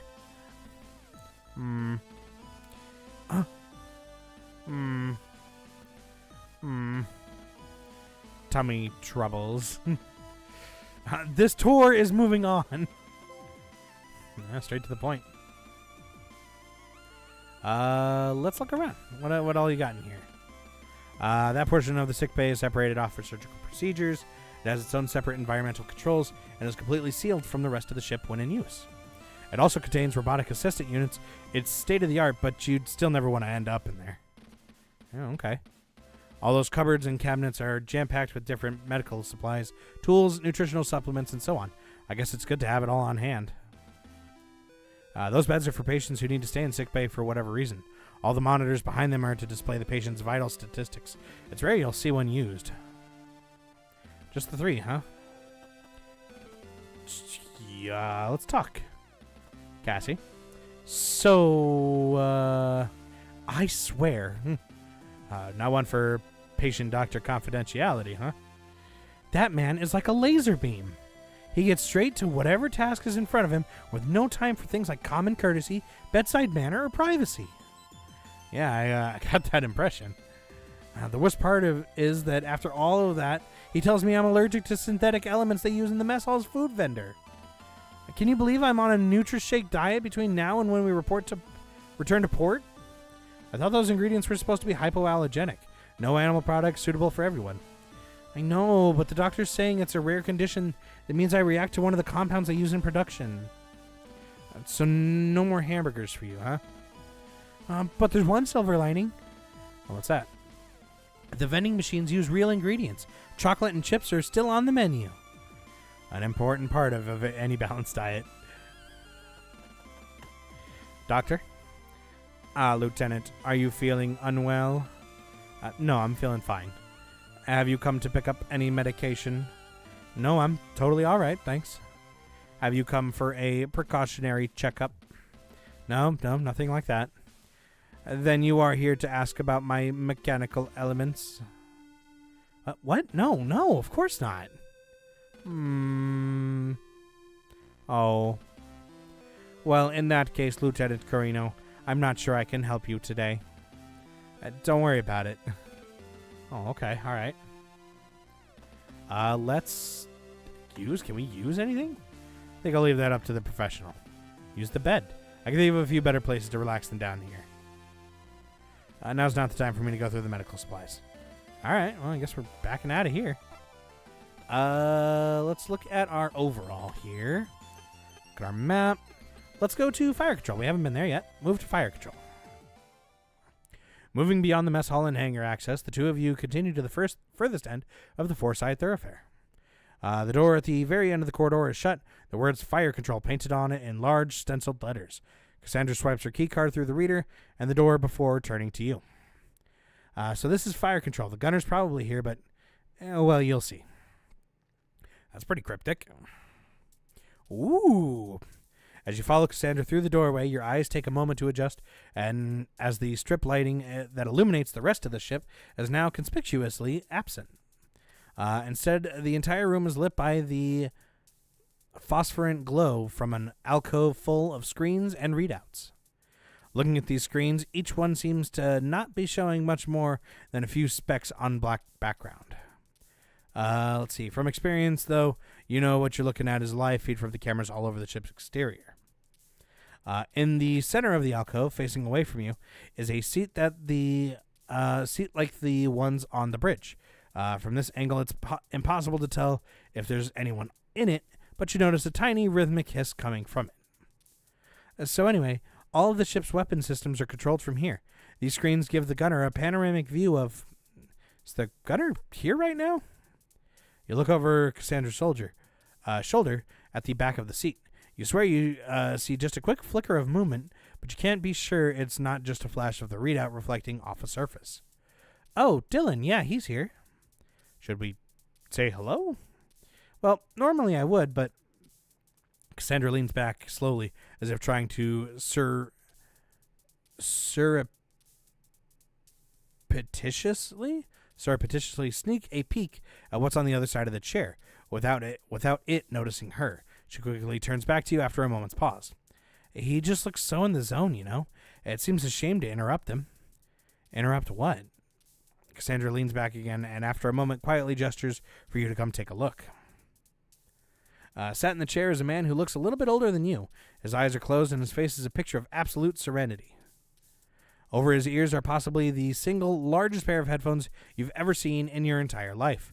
As he sits there, oblivious to your presence, his right leg bounces up and down and his wrist flick constantly.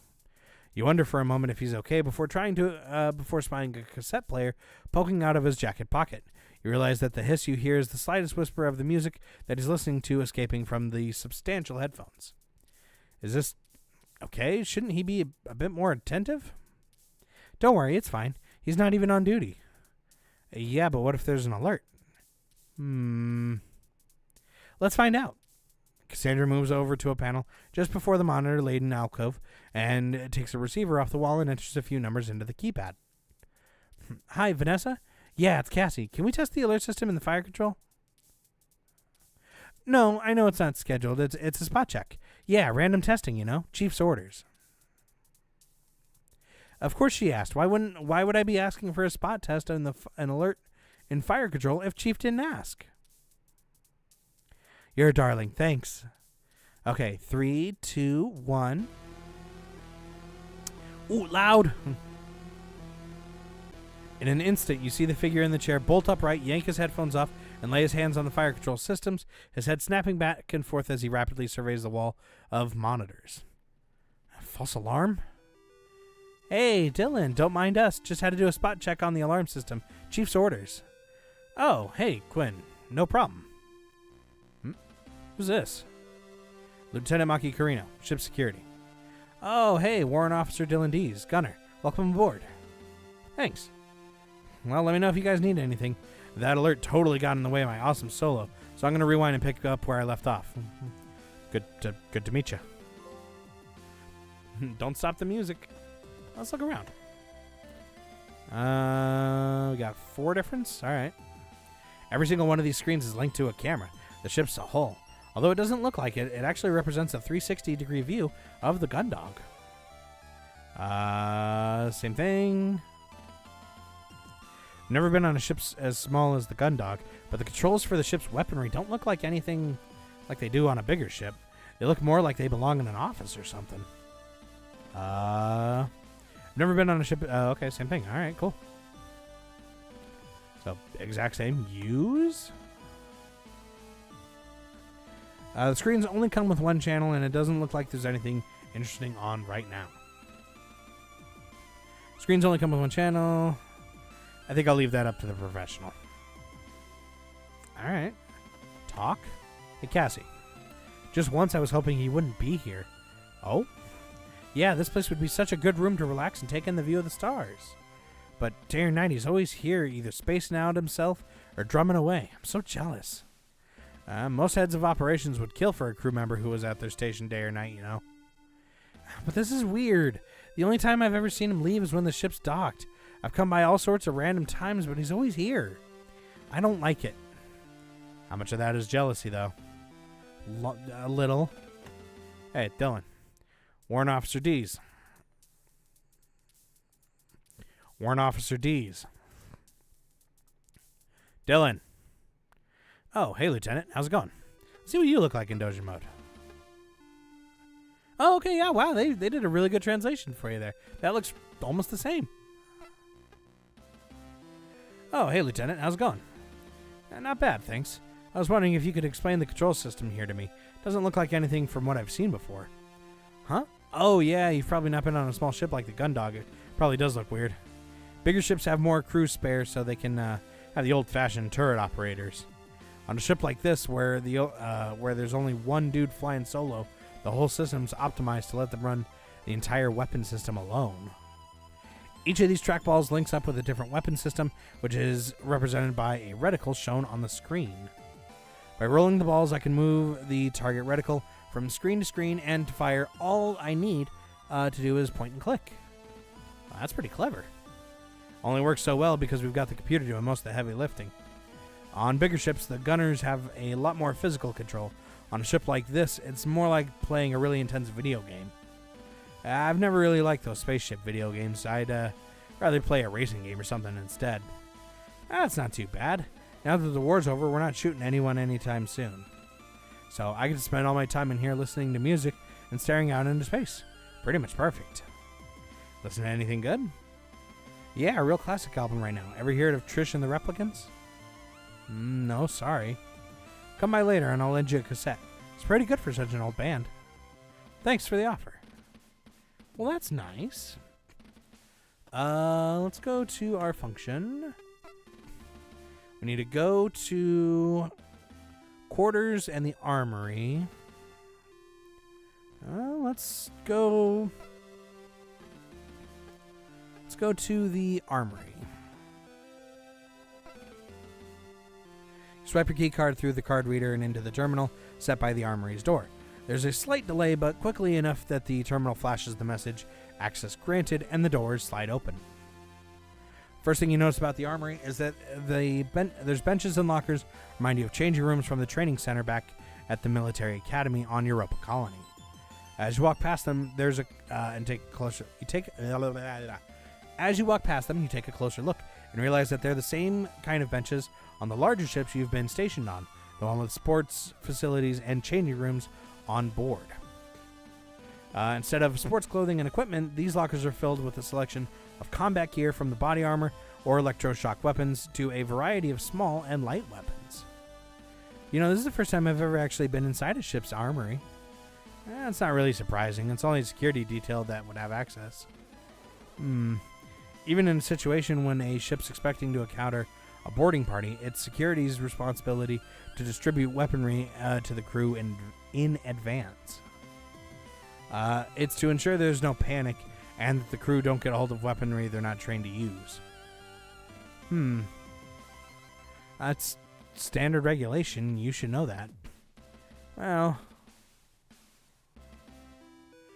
all I remember from my firearm training is that when I dropped my electroshock weapon and accidentally zapped one of the other girls from operations.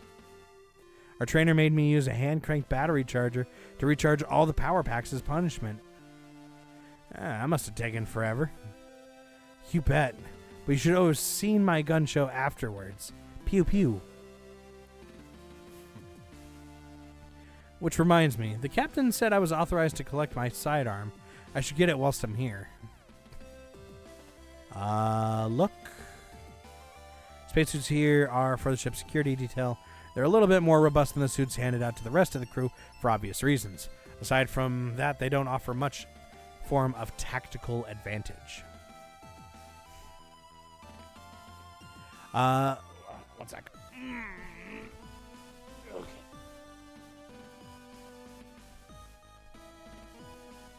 There we go.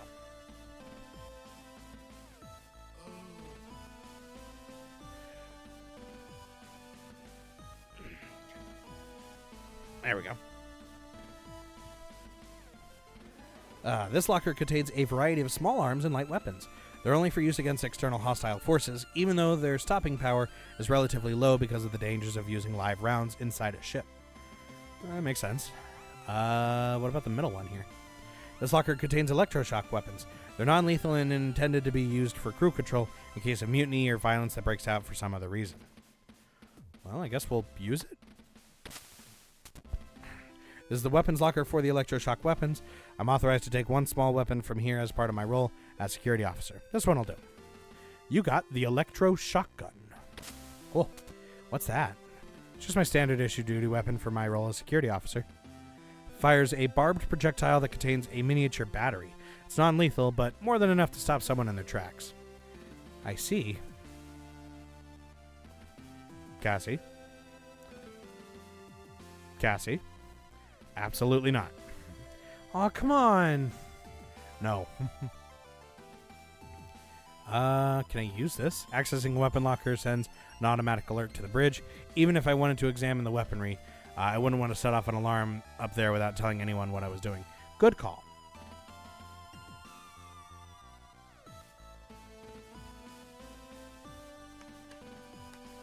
All right. There's no reason to use these now. Real pain to put back in as well. All right. Talk. Cassie. So have you ever got to use any firearms? Why do you ask?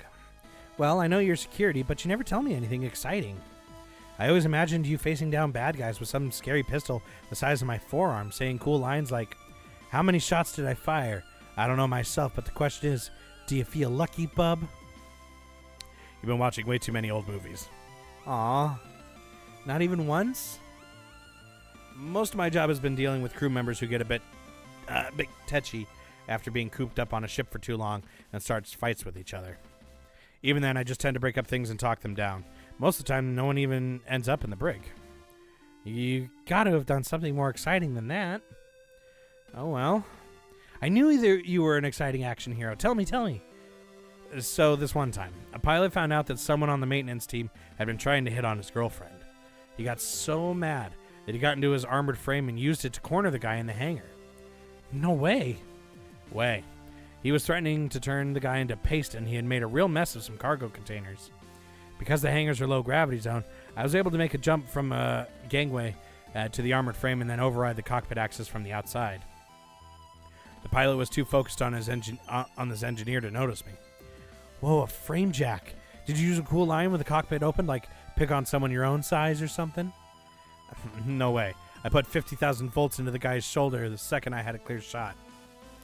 Oh, come on, you're no fun. Cassie. Can I do it again? No, okay. Oh, okay. It's the whole thing. All right, that's fine.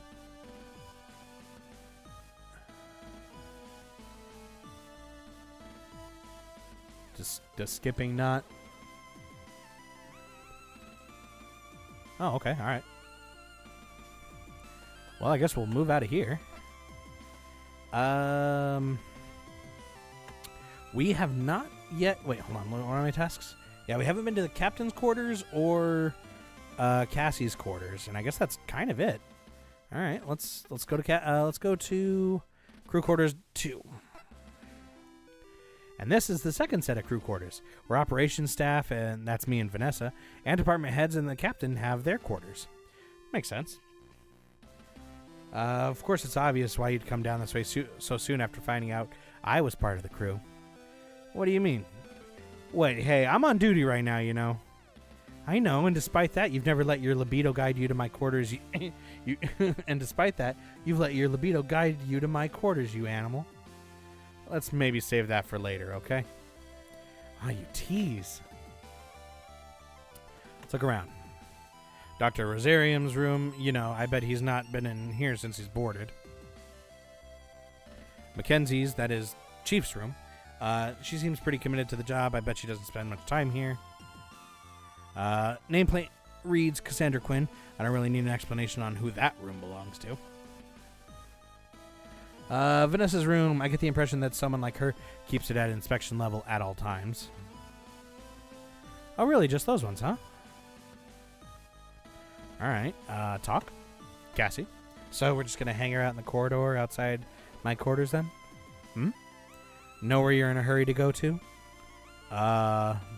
Honestly. Okay. You're right. The captain's quarters.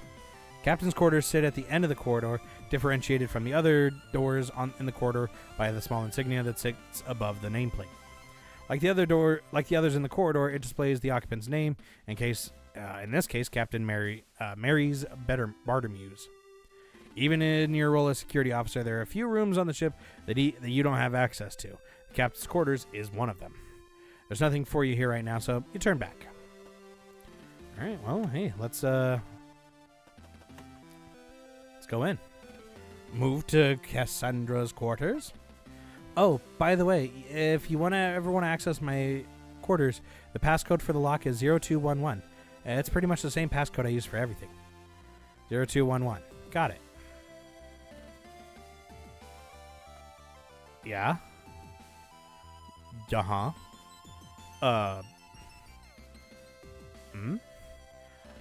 Oh, that's right. It's our anniversary.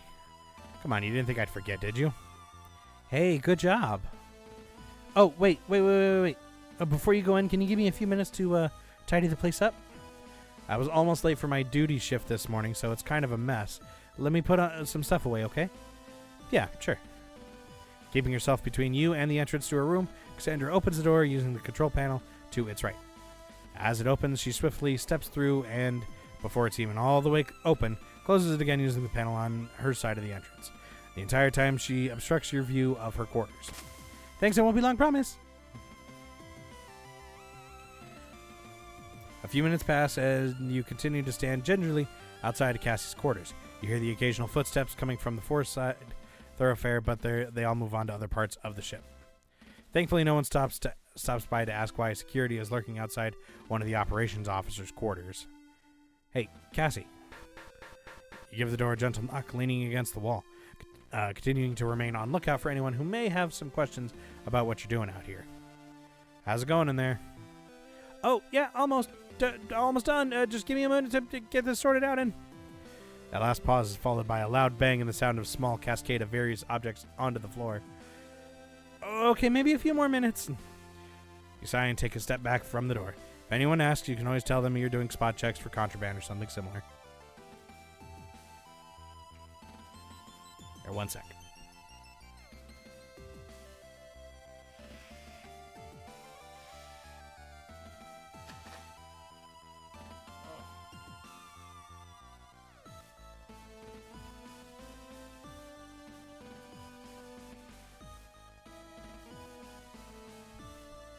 Goodness. Alright. And then let's check this. Was there any response? No, okay.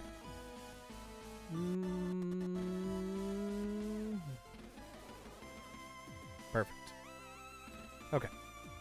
Back over here, back over there, and we're good. Okay, done. Come in.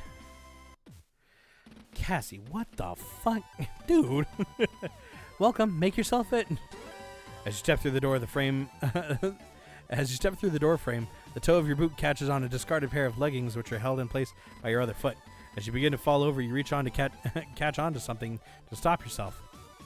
Unfortunately, the chair you reached out to has a uniform thrown over the backrest, which slips as you grab it, bringing both the chair and the assortment of cosmetics on the seat clattering down to the floor with you. Oh, no, Maki, are you okay? I'm sorry, I thought... Cassie. Yes? I thought you said you were tidying this place up. I was! Why did I just get brained by a falling hairdryer? There was a system. You get back to your feet and right the chair as Cassie quickly grabs the assorted bottles and tubes that fell down with you, placing them randomly back on any nearby surface. You almost launch into a speech about securely stowing possessions in case of high-speed maneuvers, but you stop yourself. Doesn't the captain ever carry out spot checks or surprise inspections? No, it's great. From what I've heard, her quarters are in a worse state than mine. Is that right? All right, well, let's look around here. We got a few things we can look at. Like everything else in this room, the terminal appears to be used as extra storage space. Even the chair's covered in stuff. Since Cassie's in operations, you'd think she'd make more use out of her terminal than anyone else on board, but I can't see how she uses it like this. Door. Next time I'll keep my wits about me for any inadvertent booby traps before I come in. Her bed. Cassie's bed. It currently appears to be acting like a makeshift wardrobe. Does she expect all these clothes? Does she move all these clothes before she goes to sleep, or do they act like extra sheets? How does she even have this much clothing on board anyway? Front panel of the storage unit looks like it's barely managing to stay shut. Could that be what the bang was earlier? Alright, let's look at the photos. Are those printed photographs? Aren't those cool? They're from our first date at the Europa amusement park. I took my Pixie Cam straight to a specialist printers the next day, and I got copies made. I even wrote the date on the back so I'd never forget our anniversary. Aw, look at us. I love sport. Hold on. Can I see what this looks like in Dojin mode? Oh, there we go. That still looks nice. Look at this. Hell yeah. This is a nice photo. Wow, I never knew you were that sentimental. I knew I was I was onto a good thing when you held my hair back so I could barf mid-roller coaster ride. You don't meet many people that considerate when you're dating with the forces, within the forces, let me tell you. Yeah, now that I think about it, that wasn't the most romantic date I'd ever been on. You still called me back up for a second date, though. I guess I must have been pretty desperate. Hey! Joking. Oh, that's nice. Well, we've looked at everything, I think, right? Yeah, that should be everything. Let's use... I don't know how much stuff Cassie's got stuffed in there, but I think if I open that, it may never close again. These are the photographs that Cassie had printed after our first date at the theme park. She said that she'd written our anniversary, November 2nd, on the back to remember it by. That's nice. 2/11/21. All right.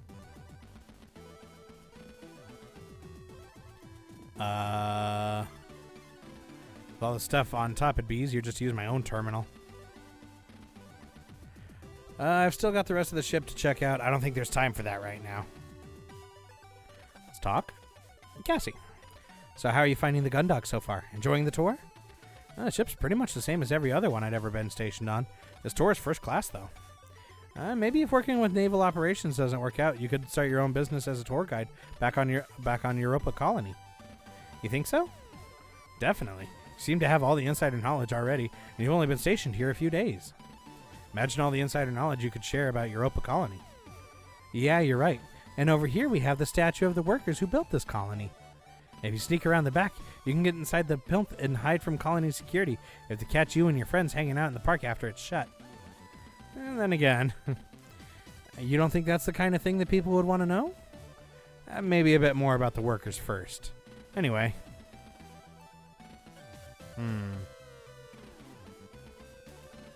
Let's see. How are you finding the Gundog so far? You've been on the ship a few days now. How are you finding it? Well, it's not too bad. Obviously, it's not like being stationed on the Reliant. It's a whole lot smaller and there's way less people.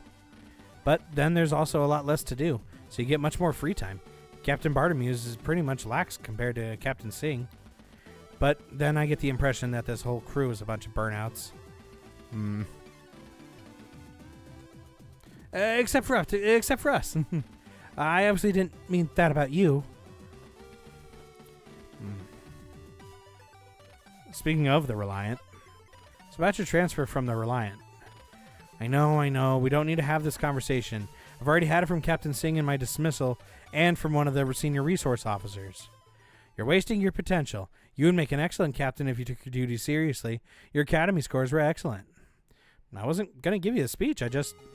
one of the only good things about not having parents is I don't have to hear it from them, too. Whoa, hey, Cassie. And it's the absolute worst hearing it from you, because I know that out of everyone, you're probably the only person that really cares. Whoa, whoa, wait, can we, pause for a second? Hey, I wasn't going to give you the big speech about it. I figured you already had it from everyone else. I just wanted to be sure you were okay.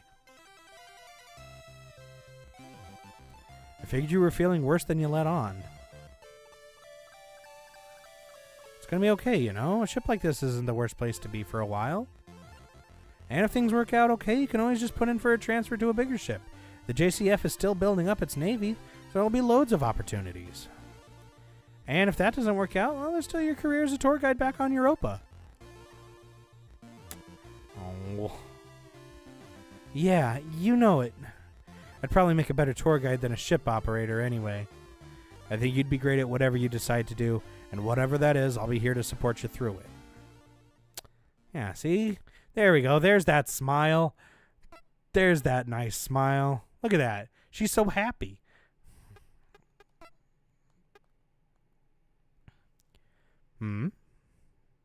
What?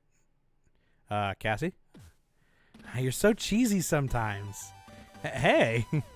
Aw, come here. Well, this is nice. Just trying to have a nice moment with you. Alright. Hey, what do you want to do when we get some leave? So now that we're here on the same ship, our shore leave will line up. Well, what do you have anywhere you want to go? Anything you want to do? I hadn't thought about it. I guess this means that we'll be able to go on a lot more dates now. Oh, I know. Did you hear about that new colony they added to the Europa cluster? It's got an ultra-efficient water handling plant, and the planners have included a water park. We should go as soon as it opens. A water park? What's that? You've never heard of a water park? Never. They're one of the coolest new features on the new colonies they're building. They're like lots of big swimming pools with slides and rivers and all stuff. And the e-magazines are saying that they're going to be the coolest things to do on the colonies once they're open. Pools and slides into pools? But like really exciting. Huh. Okay, I guess when we're next docked, I'll see if I can book us some tickets. Awesome. Nice. Well, this was a good time. Oh yeah, my shotgun. Function. Tasks. All tasks completed. Haha. Well, I guess we'll use door. Oh, nope, that's not the door. Door. Crew corridors 2. With Cassandra leading the way, the two of you leave Cassandra's quarters behind and step out into crew quarters corridor 2. Cassandra pauses for a moment, looking left and right before turning back to face you with a smile on her face. Well, that's it, Maki. Consider yourself officially acquainted with all there is to be acquainted with on board the one and only JFS Gundog. I hope you enjoyed the tour. I did. It's probably up there in my top 5 ship orientations. Top 5? All right, you're right. Top 3. What? Maybe a triple shift to start your time aboard the Gundog is more to your taste. Well, that did happen to me on board the Thunderbolt, so if that didn't happen, I guess I'd definitely be my favorite orientation ever. What a coincidence. It looks like your schedule is clear until tomorrow morning. Whoa, in that case, 5 stars. Great tour, especially the guide. So now that the tour is over, your duties don't formally begin until tomorrow. If you want, we can take a look at anywhere on the ship, or if you want to call it a day, that's cool too. I think I'll keep looking around. I think I'll take another look around. It's best if I'm completely up to speed on everything that there is to know about the ship before I start my duties. Roger that, Lieutenant. Let's go. But when you decide that you got everything figured out, it's probably best to head back to your quarters. You got a big day ahead of you. Let's move. No. Let's go map. Let's go to... Where is it? The mess hall. Let's see if we can buy this girl some chocolate. Use. Cassie, shall we get some chips or something? Oh, and some chocolate too, and maybe a soda. Okay, well, go ahead and put it on your account. Oh, I won the race. Remember, snacks are on you. No way, that was just playful banter. So if you'd won, you wouldn't be asking me to get all the snacks right now? Who do you think I am?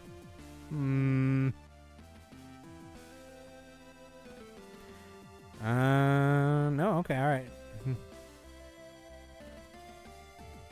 Well, I guess that's the only opportunity for chocolate that I can get right now. There's no other vending machines anywhere else, so let's move on back. 4-side thoroughfare. Move to crew corridors. And let's move into my quarters. So now that the tour's over, your duties don't officially begin until tomorrow. If you want, we can take another look anywhere on the ship, if that's what you want, you can call it a day too. I think let's call it a day. I think that's enough for now. I should probably go over the mission logs before tomorrow and get an early night. I know the captain seems pretty relaxed, but I don't want to make a habit of late starts. So responsible. I've got the late shift tonight, so maybe I'll get a nap in too. Okay, I'll see you soon then. Look who it is. The Cali Coward. You don't even need to look beyond Cassandra to know who's standing at the entrance into the corridor. Although you'd recognize the mocking tone anywhere, the real giveaway is the nickname, the one you thought you'd escaped a long time ago. Aw, jeez. Hanson Cruz, or as you know him, Calic 3. Of the members of the Calic squadron who'd taken part in the battle, he'd been the only one to return. Even then, that had only been after the ceasefire that had been signed, a full 13 hours after he'd launched. From what you'd heard from the other crew members, he'd survived by playing a game of cat and mouse with the enemy forces in a debris field. By shutting down a majority of his systems and hiding amongst the wreckage, he'd been able to launch surprise attacks, taking down his pursuers one by one. When he came back to the Calic and saw your armored frame still suspended from its restraints, he instantly had blamed you for the squad being wiped out. Well, that's not right. Hold on, dude. If you'd taken off when you were supposed to, he'd argued, the squadron would have been at full strength, enough to survive the surprise attack. No amount of technical data or arguing that had been physically impossible for you to launch would change his mind. Yeah, I was going to say, wait, hold on, could we not show him that we were stuck? The destruction of the Calic squadron was on your hands. The worst bit was that you weren't entirely sure he was wrong. Well, hold on a sec here. Hey, what's up, Lieutenant Maki? You're not thinking of finishing your first day without meeting an old friend, right? Well, when Haru came and told me that some lieutenant called Maki Kurino was our new security officer, I had to come and take a look. No way it could be that wimp from back then on the Calic. He had to have been dishonorably discharged for that dereliction of duty. But I guess the JCF is so desperate that they'll hang on to anybody, no matter how much of a screw-up they are. How'd you end up here, Kurino? They decided you couldn't handle a full-size ship, so they had to put you on the smallest crew they could find? You instinctively make your hands into fists, but unclench them quickly before Hansen notices. You haven't been stationed on the same ship as him since the Calic, but you'd run into him a few times on board the Colonies whilst you were both on shore leave. Each time had ended badly. How do we want to how do we want to go with this? We could just say nothing. We could tell him to stand down. Or we could push back. We could just say, fuck this guy.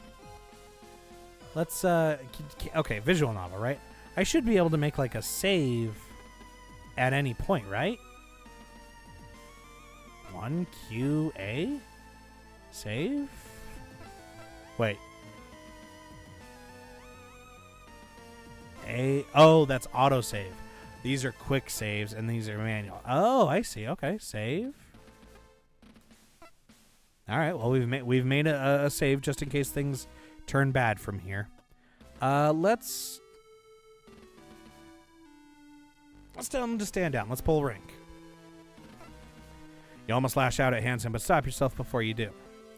The two of you are on the ship together, whether you like it or not, and the last thing you want is to let him know that he can get a rise out of you so easily. You fight the urge to just draw your electroshock weapon here and now. It'd be easy to put an end to it that way, you think, but you know that in the long term, it'd probably be the worst decision you can make. Instead, you grit your teeth. Stand down, Ensign. This kind of behavior's out of line. Oh no, what are you going to do, Lieutenant? Confine me to my quarters? On what grounds? Hurting your feelings? Give me a break. Where was this spine 4 years ago, huh? You're happy to throw your weight around against your comrades, but not the enemy? See what I was saying, Haru? The lieutenant's a coward and has been since day one. Won't fight, won't even stand up for himself. I literally just stood up for myself now. Ensign Cruz, you stop this right now. Lieutenant Kurino is... Can't stand up for yourself, so getting this ditz to do it for you. Is it, Lieutenant? Cruz, you stop this right now and apologize, or I'll order Lieutenant Kurino to throw you into solitary and write you up myself. Oh, you're welcome to try, Lieutenant Commander, but I don't think your security officer's got it in him to even try. You think you can take me on, Kurino?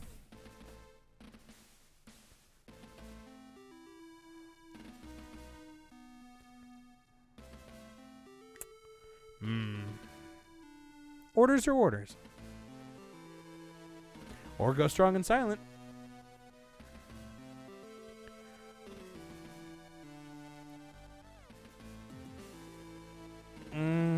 Don't get a rise. Don't let him get a rise out of you.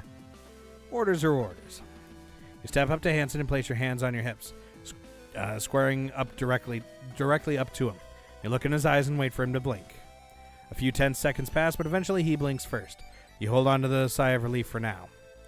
Ensign Cruz, that's a request from a senior officer. I suggest that you don't force Lieutenant Commander to make it an order.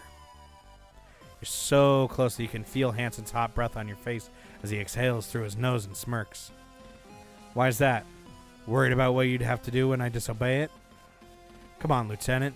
What's it going to be? You going to show me who's boss on board this ship? You going to make me obey that order? You want to think long and hard about what you're going to do, Lieutenant? Never know what you're going to need a friend like Never know when you're going to need a friend like me. I mean, we're all crewmates here, right? I'm not heartless. I'll even help losers like you if you've done me a solid or two. So maybe you should act like a professional for once. Or are you going to do something stupid and show the lieutenant commander that you're just as much of a screw-up as she is? Oh. You take a deep breath and...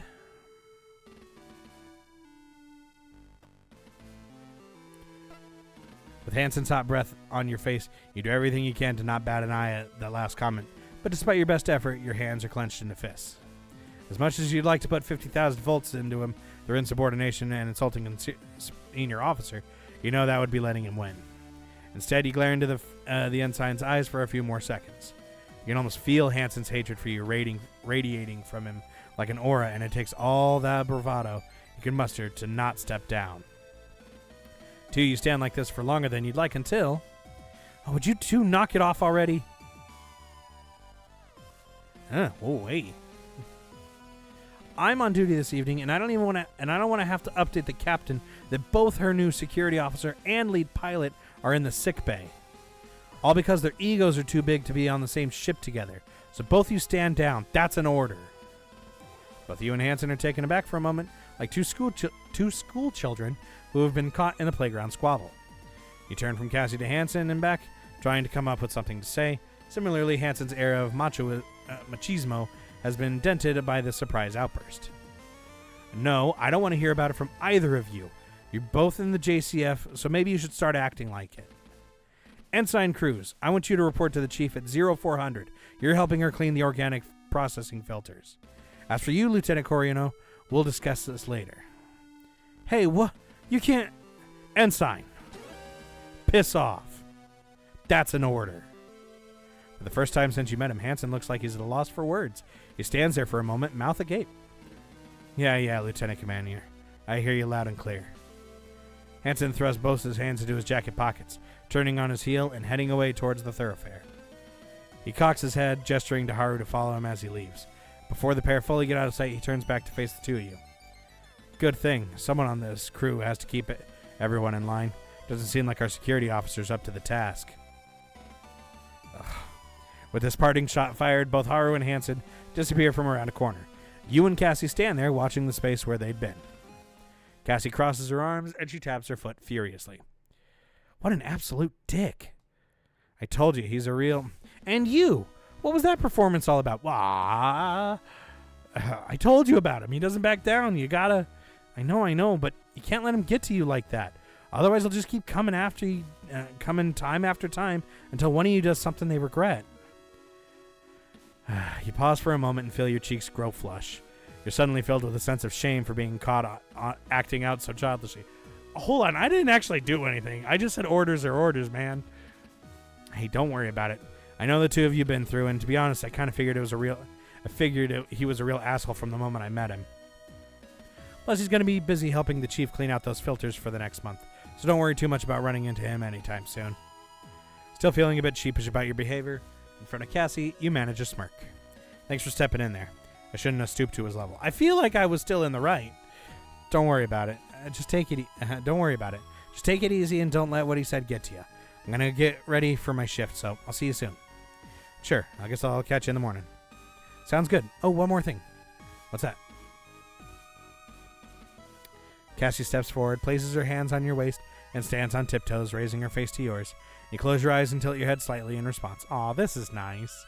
Look at this. Look at this. Options. Doja mode. How nice does it look? Oh, okay, that still looks good. Okay, we didn't really change much there. Aw, at that moment, her lips meet yours. At